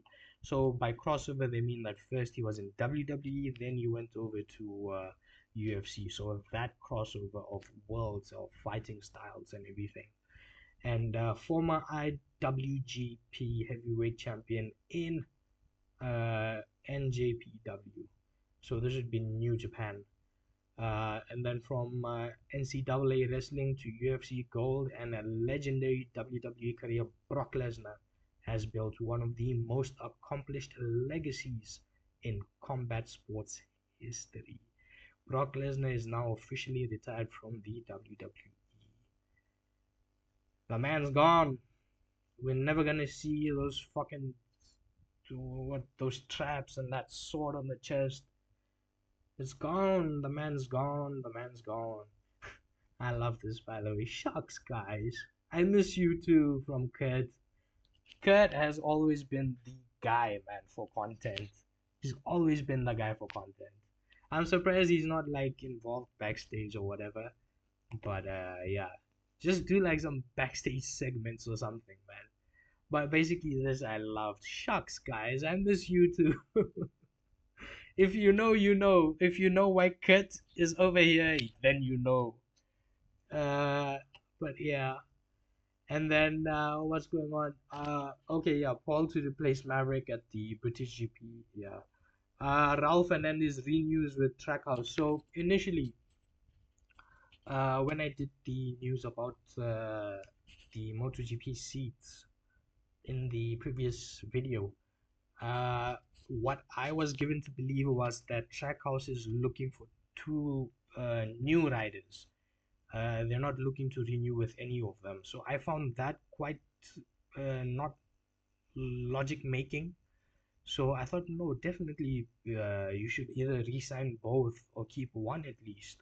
And they're keeping one, so they're keeping Raul Fernandez on with a contract until 28 at Trackhouse. So that's one seat at Trackhouse. And with Tech 3, Tech 3, I think Senna was given the green light to come into Tech 3. I think I've saved it later on. What's going on over here? Silverstone has 11. Okay, yeah, so basically the first post we saw. The 11 MotoGP winners, different MotoGP winners since 2013, and then we added the 12th different winner. So yeah, it's over here. Senna, uh, I think, will ride for KTM Tech 3 in MotoGP for 27 and 28. Deal done. Agreement reached during the summer break, meaning Senna will make his top class debut next year. He's set to line up alongside Luca Marini at Tech 3. Yeah, so if you see Tech 3, they've not announced anyone, but with Senna at least, you have one rider confirmed, and apparently Luca is the next to be announced with him. So confirmed Ika. Yeah, we knew this. I think I did this in the last video. Ika was going to replace Femin. Yeah, we knew that. Monza ADUO. What's going on? Mercedes reportedly preparing for an upgraded power unit with ADUO for Monza in response to Ferrari's new ADUO2 engines. So we're gonna have a lot of development, guys. Formula One, we're gonna have a lot of development in Zandvoort, Monza. I'm hearing what's it called, Azerbaijan as well. So yeah, and then I think it was Audi. They're saying that they're going to develop throughout the season. Then they'll carry it over. So let's see. Gunther Steiner was in the news again for a bit. Uh, he says has raised doubts over F1 ending the 26th season in Europe if Abu Dhabi cannot host the finale. The former Haas team principal believes the biggest issue is the weather in Europe in November and December. There's no point racing. The risk of rain, yes, the risk of weather is too high. Steiner also warned that any replacement venues uh, must make financial sense for the teams, not just to fill a slot in the calendar. Yeah, I agree with the second part. The first part, even if it rains, bruh, let's have some wet racing, man. Come on. And I don't think I don't think Europe has like monsoon season in November, December, so it should be fine. I think. Again, I'm not an expert, but yeah, no quick fix. Alex Albon has admitted Williams' major Baku upgrade will not be sorry, will not be enough to turn around the team's difficult 26 season. The Thai driver says the upgrade is an important step forward, but does not expect to make the Williams competitive all of a sudden. So that's that for Williams. McLaren isn't done developing the MCL 40 according to what's going on here. Okay. According to Auto Racer, the reigning champions are preparing another upgrade package for Azerbaijan. So Baku, in case someone doesn't know, Baku and Azerbaijan is the same thing, the same GP. Azerbaijan, as they continue pushing to extract more performance from the car, technical director Neil says that the team is satisfied with the progress made so far, but believes there is still more performance to unlock during the second half of the season.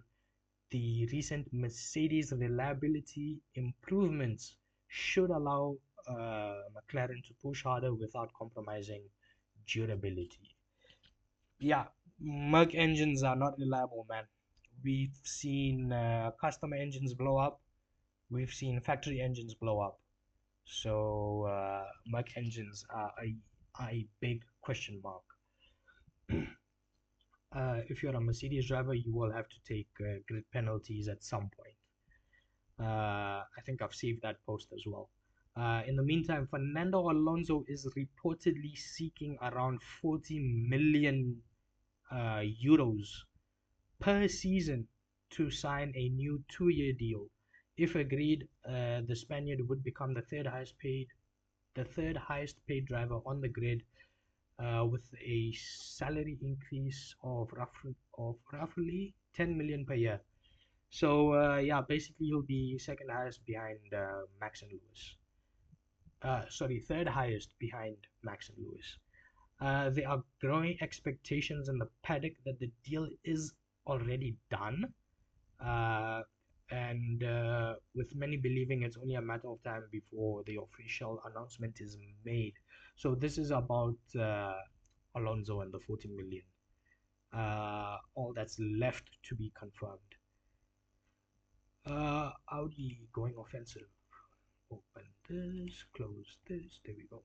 So Audi goes on the offensive. Audi is planning 4 upgrade packages across the second half of the season, with 3 expected to deliver significant performance gains. The development is set to continue all the way until Vegas, making Audi one of the last teams to keep upgrading their car in 2026.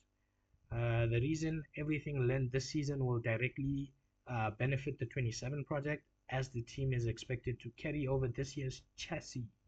So Audi are pulling out all the stops that they have. Otmar, yeah, Otmar Safnauer. Where is it? Yes, Otmar takes a aim at Lewis. Lewis only arrives once all the photographers are there, so he can wear his outrageous outfits and get his pictures taken. Uh, where is it? It's probably helped him with Kim Kardashian, and she probably helps him with that. Okay. He also contrasted Hamilton with Max. Max is usually the first one to arrive. So these guys, Otmar and 2 other guys, former Formula One personnel, they have a podcast. It's called High Performance, I think. So in that they were debating on like drivers that come first and who shows up first and everything. So in that, everyone said, "Oh yeah, Max is first in and everything. He comes very early to the track and all." And then they said, anyone else," and then Otmar. Someone said Lewis, and then Otmar. Uh, yeah, Otmar. Am I even saying it correctly? Basically, he said this about Lewis, that he does it for the photos, so that he can wear his aggressive. I'm saying aggressive, outrageous outfits. And yeah, I do. Look, I'm not the biggest fashion person in the world, but the clothing that he wears, the clothing that other people also wear in the name of fashion, to me is a whole lot of nonsense. I don't buy into it. I don't buy into the fashion nonsense. And then confirmed, the Honda Power Unit is expected to be worth around half a second per lap.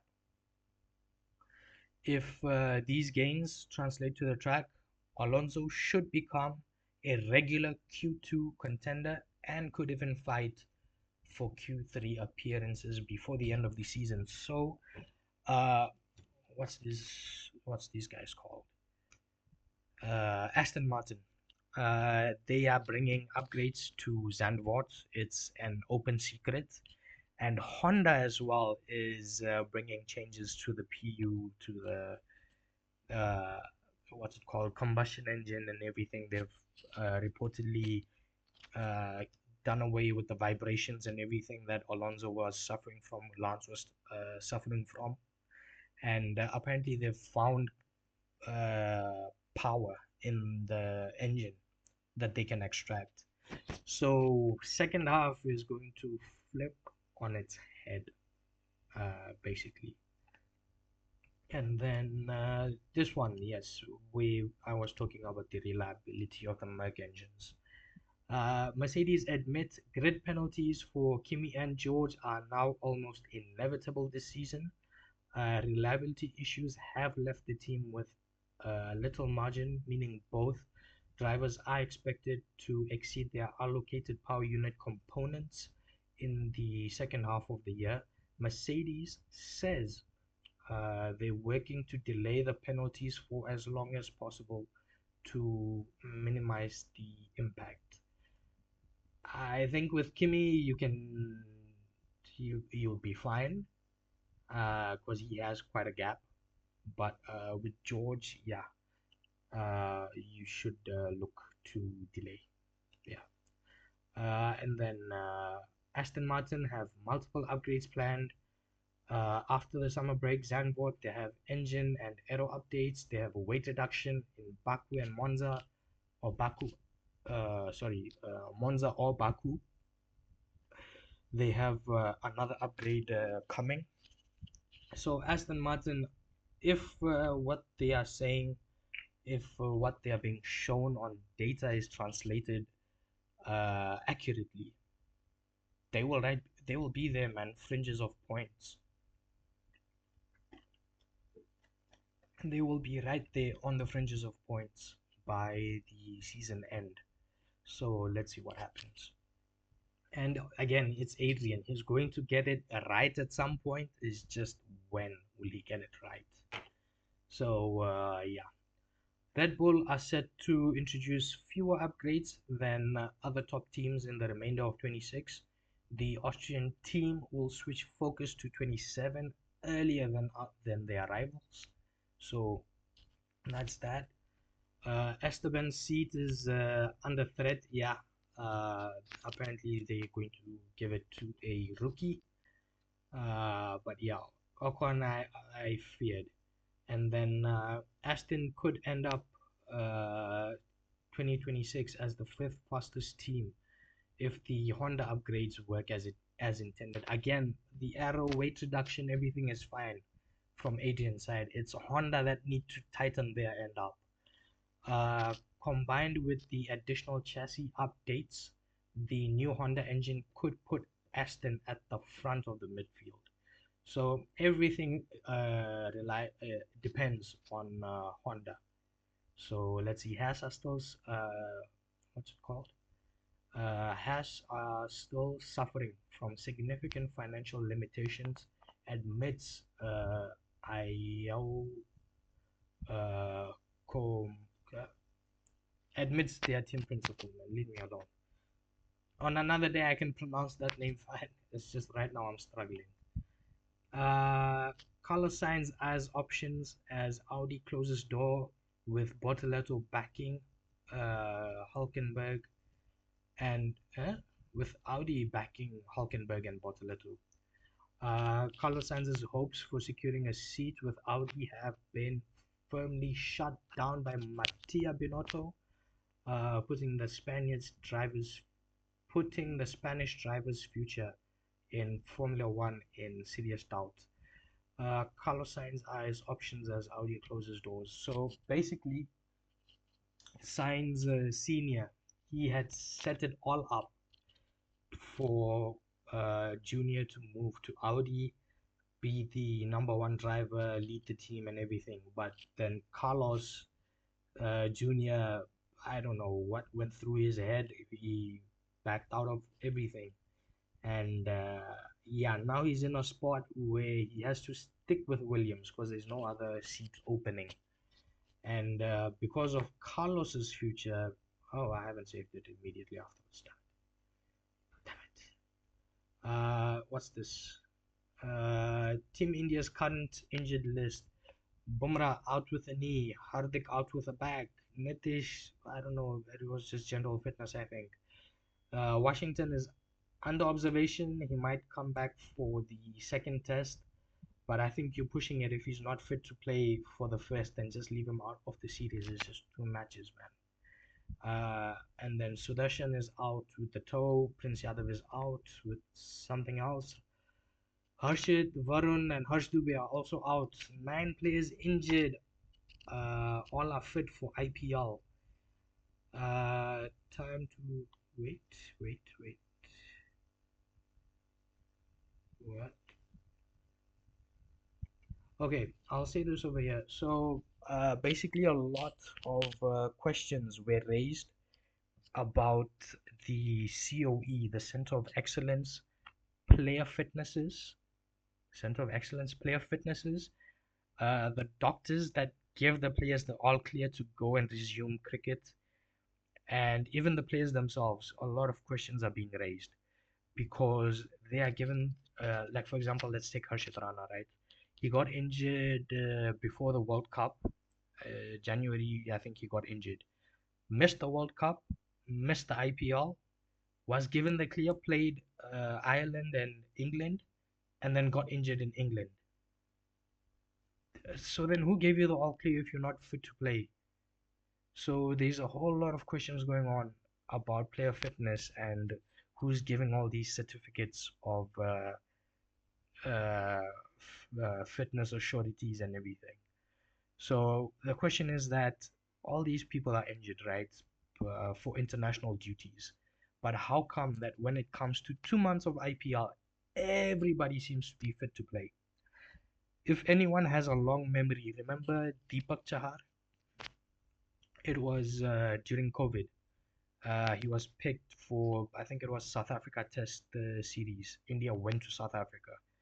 Uh, yeah, he got injured over there or somewhere. Came to play IPL, got injured the whole year after. Came to play IPL, got injured the whole year after. Like some guys just want to stay match fit for 2 months. Take all the money that they need because again, Indian players in IPL earn a lot of money. Financially, they become so secure, right, for the year. And the team also takes good care of them. You know, you have player bonuses and all that will also play a role, right? So some guys are not some guys are not interested in playing international, let's put it that way. Many guys just okay, if we play we play, if we don't we don't. They don't really care. Other guys that want to play international because of the franchise commitments, they are putting strain on their bodies for 2 months. So it's a whole mix of issues, man. People need to draw a line between franchise cricket and international cricket, and unfortunately, if that line is drawn, the truth is franchise cricket will win because it's 2 months easy money, and who cares, right? And if you choose international outside of England, India, and Australia, no other board can pay their players enough money and tell them to not go play elsewhere. No other board has that kind of backing. So yeah, it's on players and their responsibilities, man. Players need to they they need to stand up and understand what's going on. Time to come back for Bhuvi in Indian team again. Again, injuries and all, so maybe he might, but I don't see it happening. Jesse injured, Hardik injured, Mohammad Shami fit, but management doesn't want. Nitish Kumar Reddy injured, Harshit Rana injured. Players had taken rest after IPL with the reason the workload management, but after the rest, uh, played one-day series. Now, okay, that's terrible English. Now Bumrah got injured once again. Now BCCI Agarkar Gambhir need to think about Shami and Bhuvaneshwar. That's true. They need to think about Shami. Bhuvi, I'm just not sure because he's not been in the scheme of things for so long. So because of that, if he comes, great. If he doesn't, then I'm not going to be too surprised. Bhuvi always fit. He played every IPL match. After that, he also fit. So I wouldn't say that because when he was playing for Sunrisers, he had injury issues quite a bit. So I wouldn't say he's not injury prone, but yeah. And then matches for India after IPL. So IPL, what, June, July, August, roughly 3 months. Uh, the matches that these people have played in roughly 3 months. Hardik Zero, Jassi I think played one. He played in the one days, no? He played in the one days, so that's wrong I think. And then Nitish Zero, yeah. Varun played two. Harsh Dubey played two. Sai Sudarshan played one. Washington played six.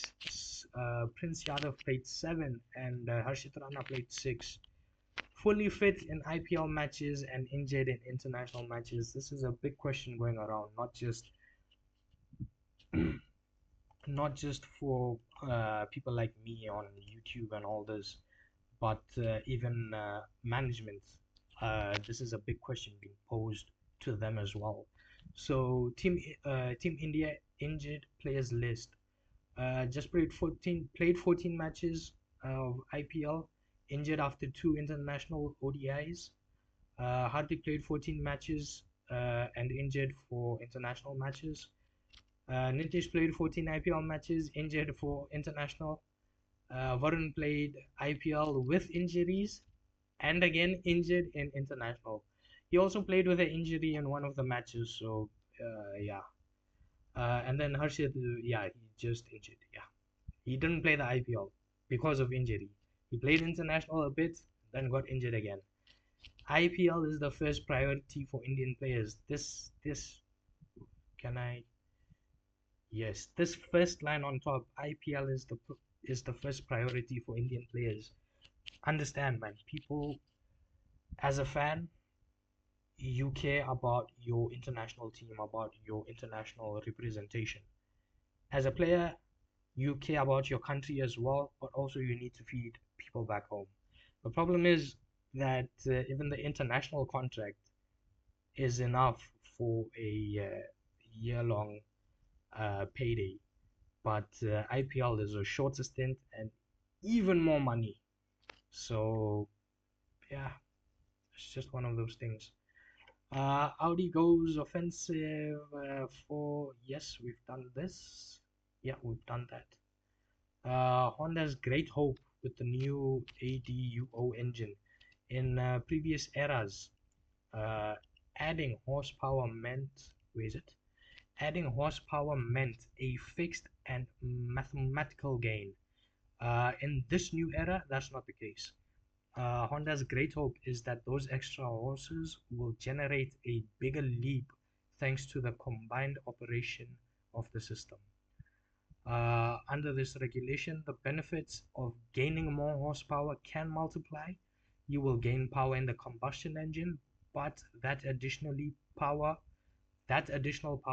uh, allows also allows for recovering more energy. So this is why everything relies on Honda. Aston's whole second half, do away with aero and everything. It all relies on Honda for this. So where you gain power in the combustion engine, but that additional power also allows for recovering more energy because all the energy that reaches the battery ultimately comes from the thermal engine. I think combustion engine is what they meant. And then So more power from the combustion engine means greater electrical deployment capacity. You get a kind of double benefit if the gain isn't huge.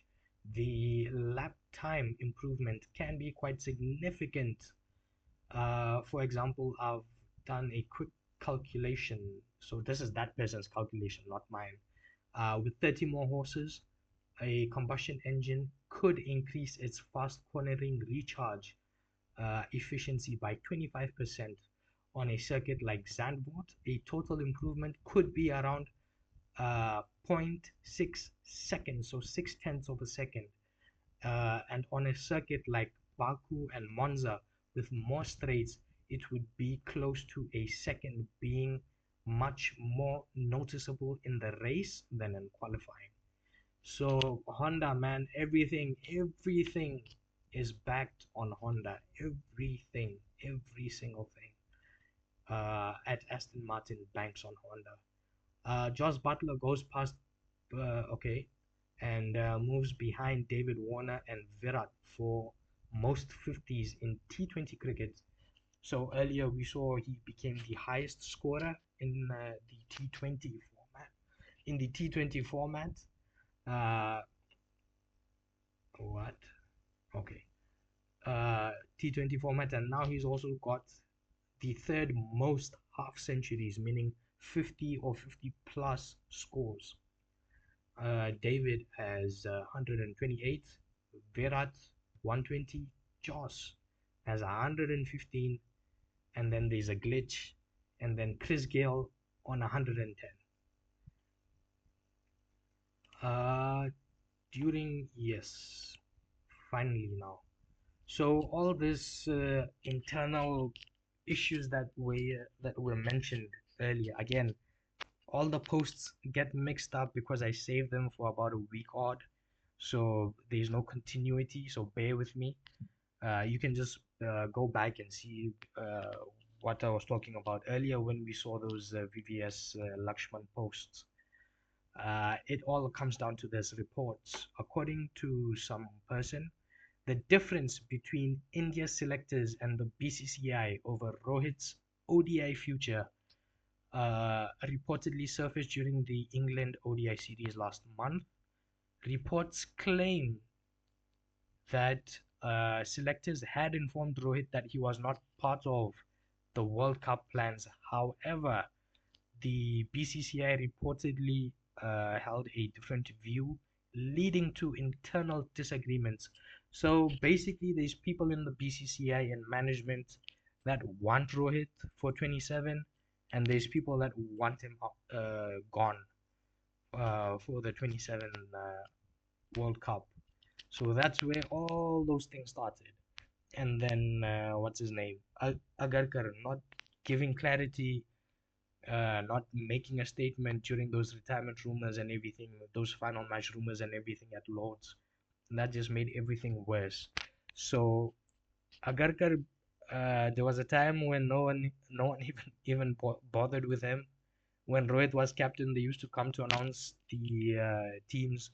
Everyone would ask Rohit because Rohit is the one that said, "I want this, this, this, this, this," and Agarkar gave him, to his best of the abilities, what Rohit requested.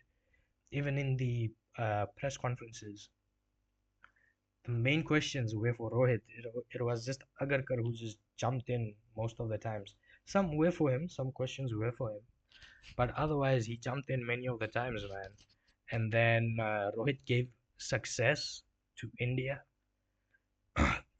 Rohit gave success to India with the 24 T20 World Cup, 25 Champions Trophy, and then Surya with the 26 T20 World Cup. And now Agarkar thinks that he's a bigger person than Rohit. So that's where all these internal issues stem from.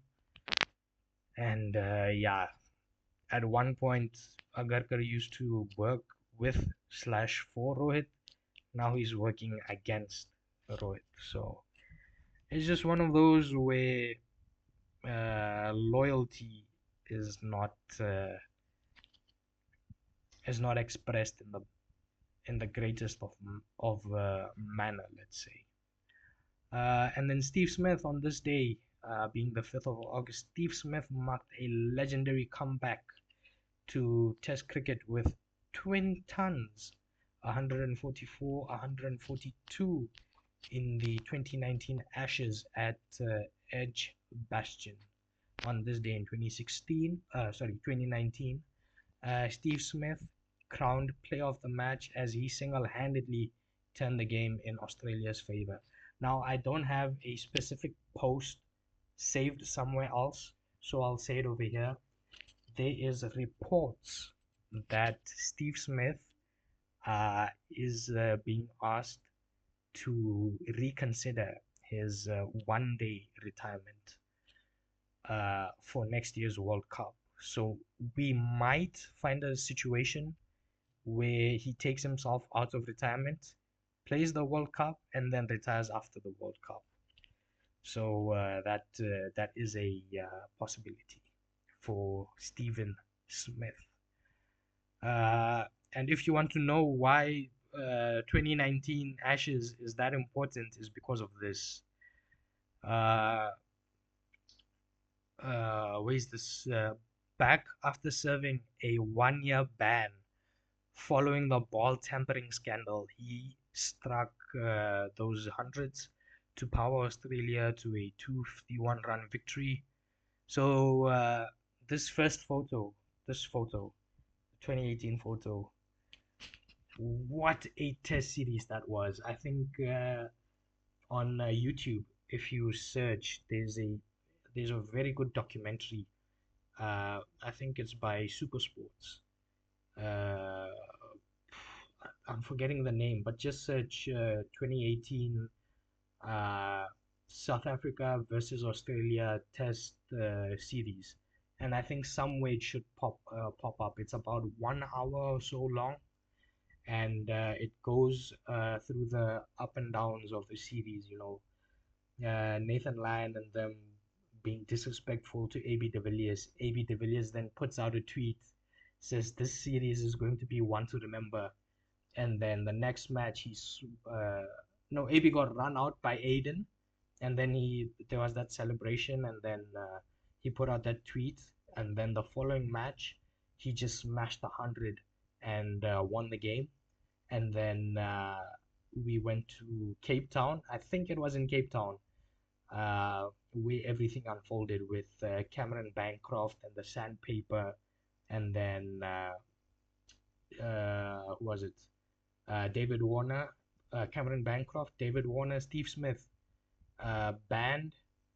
getting bans, and who was their coach?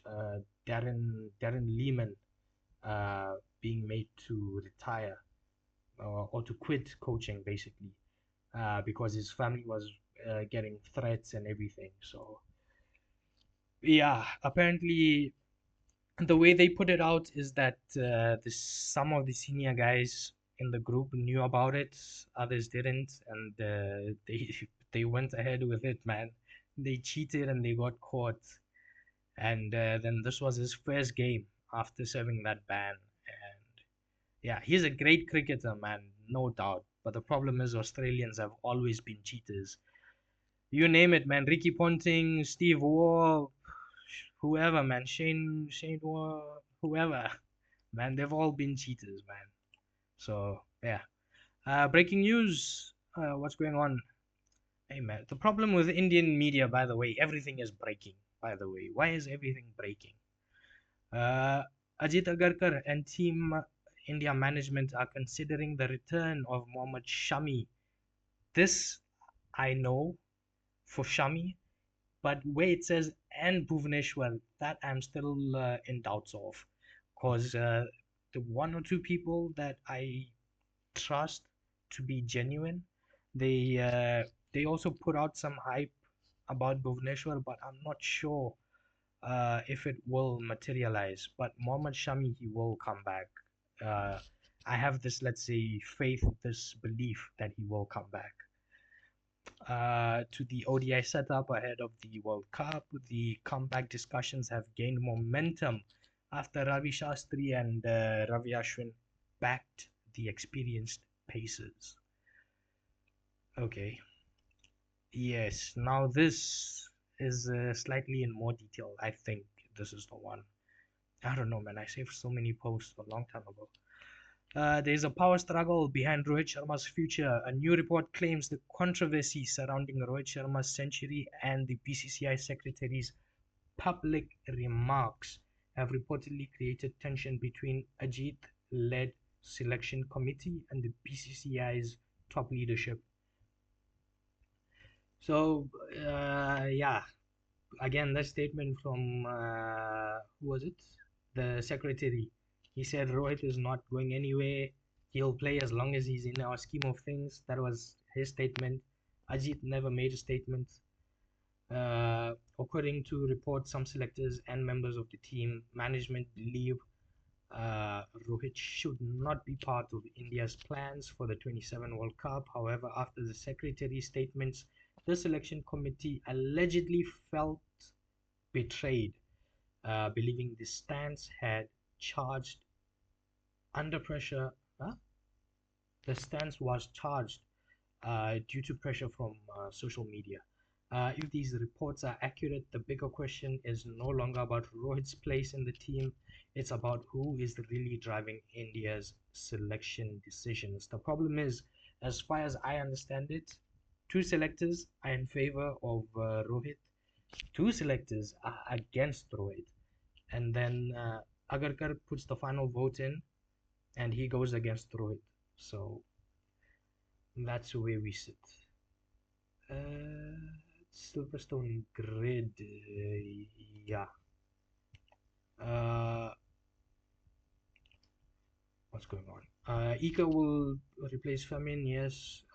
Carl for Joanne, Paul for Vinales. Augusto was used as a wild card entry, so that's why he was in the race. He was a wild card.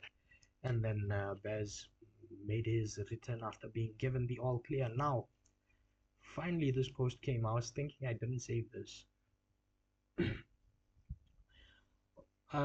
So big trade news for Hardik and Surya Kumar Yadav.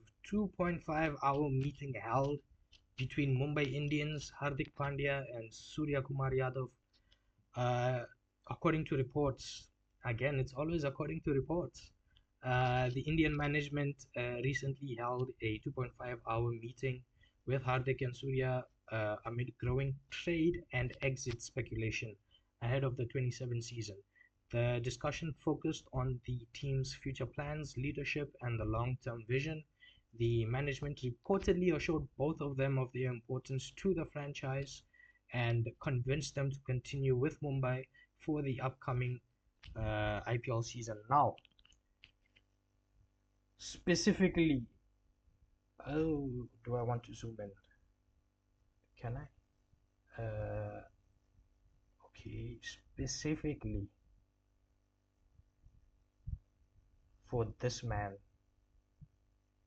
Specifically for this man. Please, please, please, please, please. Can we stop every day having news that, oh, reportedly Hardik being traded to CSK, reportedly Hardik being traded to KKR, reportedly RR in talks with MI over Hardik trade, reportedly GT interested in Hardik trade. Dude, stop, stop, stop.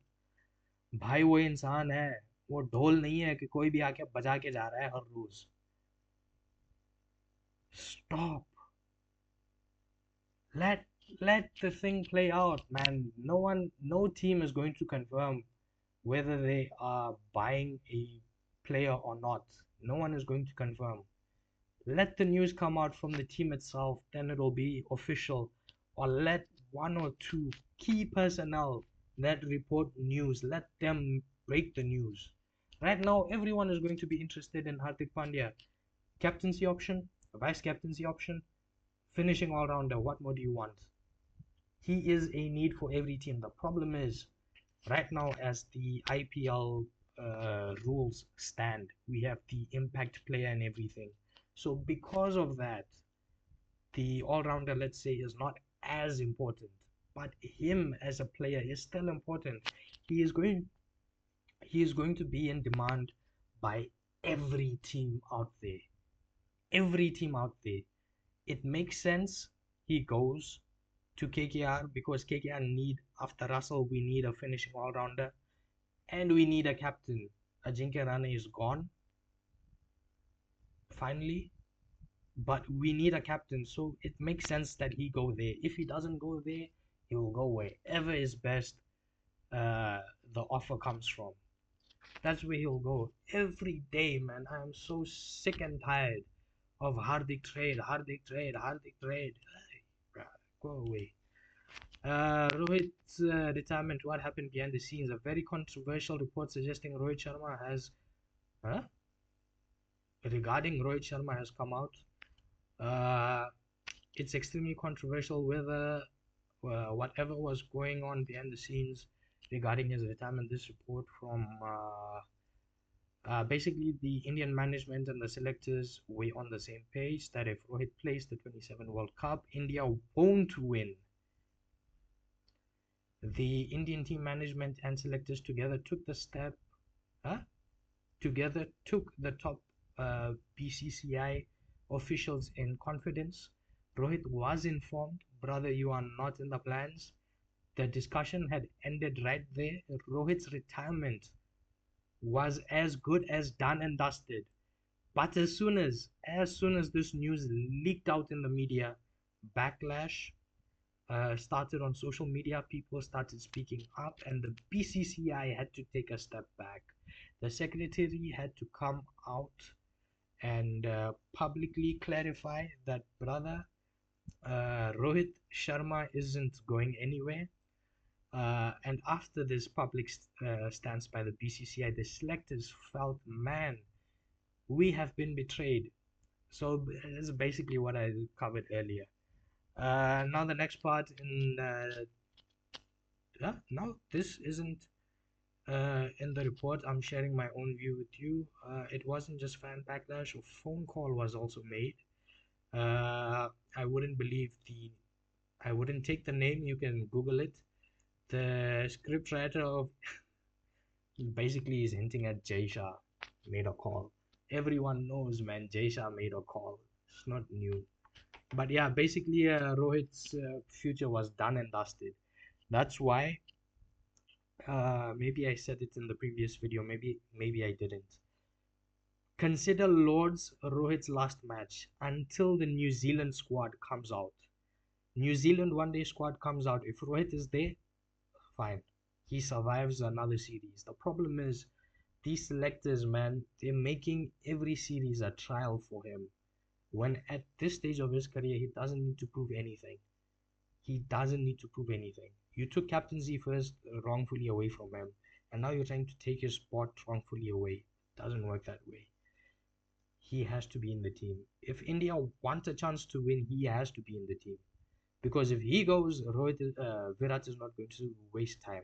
Virat already has a one-day World Cup with Sachin and Yuvraj and Sehwag and Zahir and all these guys. So Virat is not going to waste time without Rohit. He knows this management isn't going to listen to him. This management isn't going to do anything that will benefit the team. So it's a lose-lose situation. This has gone to shambles. Bangladesh hopeful that the deadlock over India's proposed tour of Bangladesh in September will be resolved. It won't. I've saved it. So basically, Bangladesh, we're hopeful that India will come after last year's tour got cancelled because Bangladesh did some, let's say, very not nice things to its people. I'm not going to get into it, but yeah, basically, one religion was killing another religion for fun, basically. So India didn't go to Bangladesh, and even this year we're not going. We're not going. Playing 11. So Australia have a two-match warm-up series. It's not even a test series, man. It's a freaking two-match warm-up series. I think it's two matches. Bangladesh has gone to Australia to play tests. Why? I don't know. I don't know, but they've gone to Australia. So Australia have named their 11. I think their test starts tomorrow or today, depending on when you watch it, when you watch this video. So playing 11, your openers Jake Weatherald and Travis Head. Surprised that they didn't choose Sam Constas. Not sure what's going on with him. Maybe he's not in plans. Maybe he's injured. I'm not sure. But I was expecting over Jake Weatherall. I was expecting Sam to play with Travis. And then Manis one down. Fourth is Smith, of course. That's his number. Fifth, Green. Sixth, Carey. Seventh, Bo Webster. Eighth, Mitchell Stark. Ninth, Paddy Cummins, captain. Uh, 10, Nathan Lyon. And 11 is Josh Hayes. So this match is 13th to 17th August in Darwin, but we both know is going to be done in about 2 days. It's going to be done in 2 days, man. Go away. Honda will roll out its long-awaited upgrade for Zandvoort. We've done this. Carlos Sainz. Williams are reportedly preparing a huge offer to keep Carlos Sainz beyond 26. Uh, according to who is it? According to reports, Williams are ready to offer Sainz a contract worth around 30 million, more than doubling his current salary and putting him around Ferrari level money. Sainz can leave Williams at the end of 26 despite options for 27 and 8, and has been linked with potential opportunities elsewhere on the grid. I'm not sure where he's gonna go. Audi is closed. I think Alpine is also closed for him. The top four teams are not shifting unless Max clears away. But if Max clears away, then apparently Red Bull are targeting Oscar. If that happens, maybe Carlos goes to McLaren. Who knows? Who knows? Williams, however, have no intention of losing him and are prepared to make a major financial commitment to convince him to stay. I think you are overdoing it. I think you as Williams are overdoing it. Carlos, yeah, he's a good driver, but dude, you know the team you're in. You're not in freaking Ferrari anymore. Just understand it's Williams. Understand they have their limitations. Work with them. Alex is working with them. Alex complains about the car. He doesn't uh, bitch and moan about everything else. So, bruh, Carlos, man. I don't know. It feels like he's turning into like Jorge with all the team issues and everything. So big blow for India. Sai Sudarshan rolled out of test. Hey man, Sai Sudarshan again, man. Apparently he was practicing. I think we saw the post earlier on. He was practicing. He traveled and then he got replaced. Bruh. So Sarfraz Khan basically is back in. Sarfraz Khan didn't deserve to miss out on this year or 2 years of Test cricket. He didn't deserve to miss out. Sarfraz was pushed out. If you remember, after that BGT in Australia, reports came out that Gotham was saying that Sarfraz is leaking internal team talks to the media and all this, and then they sat Sarfraz out. What the hell are you saying? Sarfaraz Khan is your best test player that you have. Abhimanyu Ishwaran is another contender, but you're not going to play him. Why? I don't know. I don't know, but you're not going to play him for some reason. So Sarfaraz is back in tests. Happy for the man. This Dave, what is this? Open you as well. So Dave, what's his name? Malta. Uh, his ratings for basically SummerSlam. I'll be honest, with Dave, I'm not a fan of him as well. He's a huge hypocrite as well. I'm not a fan of him, but one thing I do acknowledge is his wrestling knowledge is way superior to mine. So for that, I have kept this. his ratings. Kevin versus basically that fatal four-way for the number one contenders. 3.5. Yeah, it was a solid match, a decent rating. Corbin and Trick, terrible match. Yeah, I was just happy that Trick lost and Corbin might get Trick's TV time. So I was satisfied with the result. The match was terrible, we'll be honest. The interim women's ladder match, 2.25. I thought it was slightly better. I mean, there were still like moves that could have been executed better, but I would have given it a 3 point something. Not 3, maybe not like 3.9, but 3.5 somewhere there in the middle. Let's say 3.25. I would have given over there. He's given 2.25. I think that's being harsh on the goals. And then Danhausen versus Mysterio. Uh, they buried Dominic, by the way. Danhausen won this. Dominic lost, and Dominic, I think recently at AAA, one of their pay-per-views, had like a 15 or 20-second match or something. Dude, Dominic Mysterio was the hottest thing going for about a year, and then all of a sudden you just decided to bury Dominic, man. Dominic, Dominic. You just decided to bury Dominic. I was starting to like. I actually liked when he had heat, and I actually liked when the people did cheer for him at Mania when he won the belt.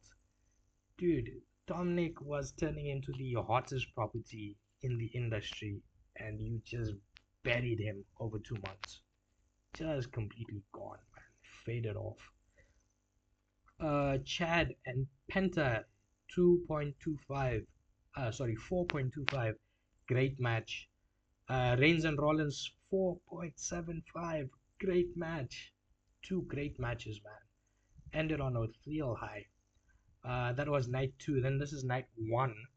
Uh, his Dave's ratings for them. Again, I'm not a huge fan of Dave. He's a hypocrite, but yeah, it's fine. I appreciate him for his wrestling knowledge, so that's why I've kept this particular bit on him. Sorry, about him. EO and Liv 4.25. I think that was a bit much. Three is definitely not in the fours, I would say. And then LA, that six-man tag 3.5. Again, it was just a filler match. Ugh, even if you gave it three, I wouldn't argue. Even a 2.5, I wouldn't argue. It was just a filler match. Uh, Gunther, Gunther, fucking hell. Why do I keep mixing up his pronunciations? Gunther and Nick Aldis 3.5, decent scoring as a match overall. And then this, dude, have a look at this, man. Can I bring it to the top? Yes. That freaking women's tag match, 1.5. How do you even give it a 1.5? That thing was so terrible, man, so bad. 1.5. Cody and Punk 4.25, and then Oba and Brock get a 3.5. So yeah, that was fine. Yeah, that was fine. So now that Bangladesh thing that they want to India to come over, it's not gonna happen because of this. Uh, Afghanistan versus India. This was announced today. T20 series. Afghanistan will host India. Of course, matches cannot be held in Afghanistan, so uh, the host venues will be Delhi on behalf of Afghanistan. So September 13, 15, and 17, three-match T20 series at the same venue. That was announced today. And then this. Yeah. What's this? just do that. Basically, earlier those questions about player fitness with IPL, that players want to be fit for IPL, not for international cricket.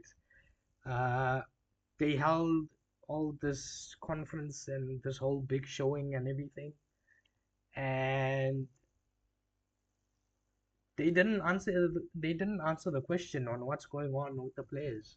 Why are players who were injured returning from injury declared fit? Why are they getting re-injured? What's going on? So basically, everyone just praised Jaisha for building up the center of excellence in a quick time and everything. Uh, this is the BCCI secretary. This is VVS. They all just praised. Huge credit to Jaisha. Dude, everyone is just Jaisha, Jaisha, Jaisha. Why are players not fit for international matches, man? What's going on? The problem is, uh, who was it? I think it was Munaf Patel or someone else. They gave an interview. They said when we were playing in our days and we were practicing and everything, the practice that we did to play a match was the same thing we did when we are just practicing normally. We would bowl long, long spells. We would bowl the whole day and everything with breaks in the middle, consistent breaks. If, for example, I needed to work on my legs, I would exercise my legs. If I needed to work on my arms, my shoulders, I would work on them and them only. The problem is now all these cricketers, they want like when they playing in the ground and all, and they want to wipe their sweat with their shirt, and they pull their shirts up, they wipe their face. They want it to be slim. They want to post the gym photos. They want to be ripped. They want to have the cuts and everything.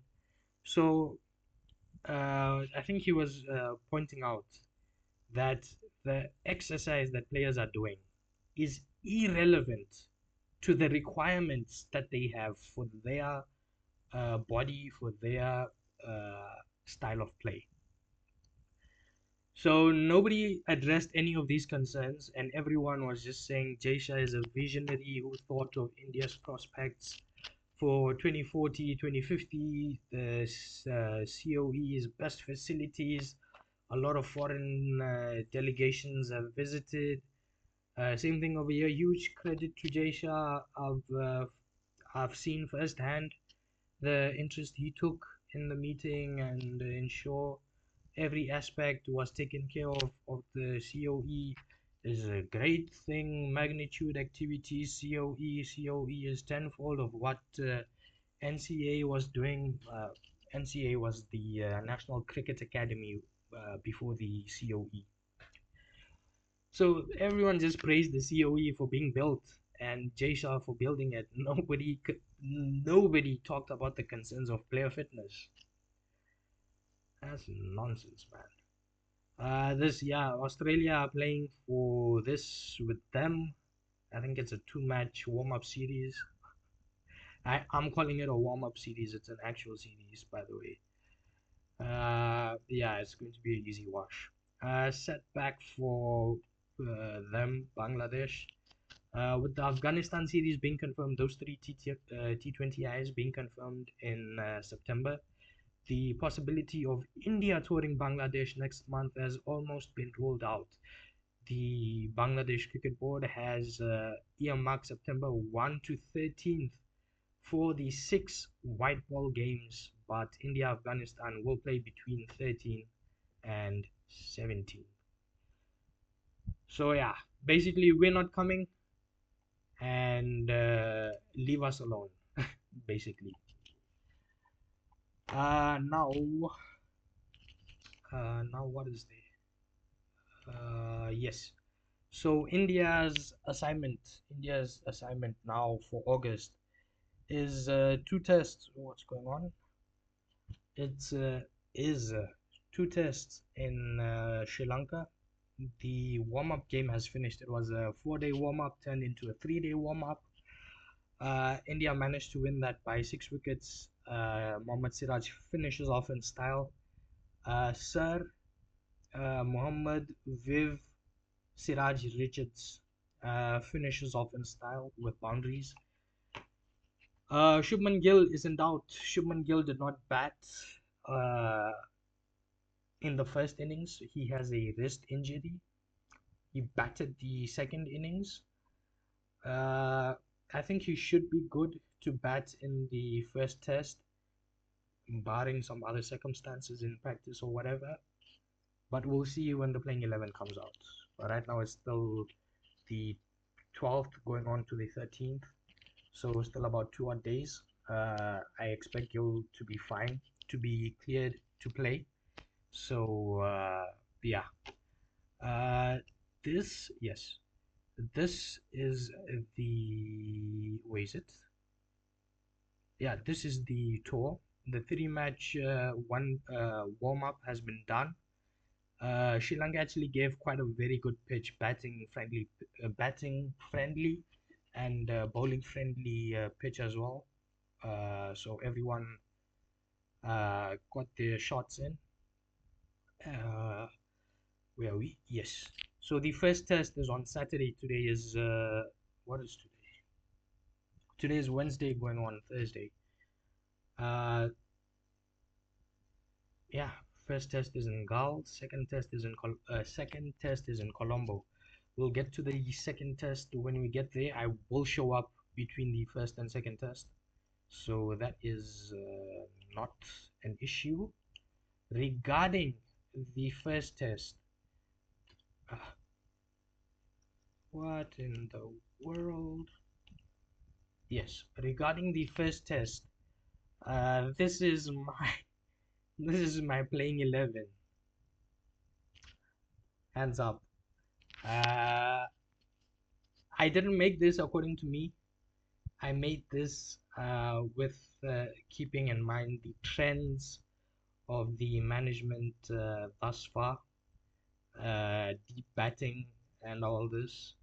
So let's see. India's playing 11 for the first test. Your top order is pretty much fixed. Rahul and Jaiswal openers. Some people think Sarfraz will play. He won't. He won't. I 100% promise you he won't unless Pedicle shows up injured that morning. But Pedicle is the first choice to play. And then Gill captain at 4. Rishabh and Jurel, both keepers I am playing. Actually, all 3 keepers I'm playing. Rahul, Pant, and Jurel. I'm playing all 3 keepers. And then I'm going to extend my tail with Jadeja at 7. Saransh, spelling mistake over there. Saransh Jan at 8. Manav at 9. And then Siraj is playing at 10. Now the last number I don't know, because it's in Sri Lanka, it's in Gal. It will spin. Do they go with the extra spin in Kuldeep, or do they go with the pace option in Gurnur? Who do they go with? Is the question. So I think that they will go with Kuldeep. That's why I've written Kuldeep's name first. But I don't know why I feel like they will go with Gurnur. There's just something about this management not being interested in playing Kuldeep. Uh, I'm not sure what that's all about, but yeah. I think we covered everything. We covered the injuries, the replacements. We covered Formula One. Oh, Formula One, one more thing. Checo Perez might be moving from Cadillac to Williams if the seat of Carlos Sainz opens up. If that seat opens up, Checo is going to Williams. Uh, he's going to abandon Cadillac. Jesus Christ. I thought he was the number one driver at Cadillac, but yeah, okay. Completely fair. Uh, yeah, that's just something that I heard. But in all likeliness, Carlos has left himself with no option. His dad set it up for him at Audi. He chose not to take it. Uh, and now he has no other option, and Williams are bending over backwards for him. I don't like it. I don't like it. He's experienced and everything. Yes, you'd want someone of his caliber. Yes, but he should also show some loyalty. What is all this about? Just trying to get some more dollars. What's all this about? So with Fernando, yeah, I can understand that car has been shot to shit. So I can understand with Fernando, not with Carlos. Uh, Basically, this is it. 2 hours, 30 minutes. Yeah, roughly around where I was expecting to finish. Again, can't do live streams. The new goal will be 4 videos a month, once a week. If I can do this, then I can set a specific day that I will come, a specific time that you can expect the video to be uploaded. But yeah, otherwise, this is how the channel is going. Maybe I'm not guaranteeing anything, but I might venture into gaming. Problem is I can't get 26, so maybe on 2K25, WWE 2K25, maybe. But let's see how it works out. First of all, let's see how this whole thing goes, man, with the videos and everything. If they come out decent, if the restrictions allow me, then we're solid. But otherwise, it's a tough road ahead. It's a tough 2 years ahead for the channel, for myself. Just stick with me, man. Stick with me. Like, comment, subscribe, comment anything. There's so many topics we spoke on. You might have some queries or anything. I will try and reply you in the comments or in the next video. I will see you then. Hopefully next week. Let's just say midweek next week. Hopefully, I should be able to put out a video. Till then, like, comment, and subscribe. I'll see you guys next time.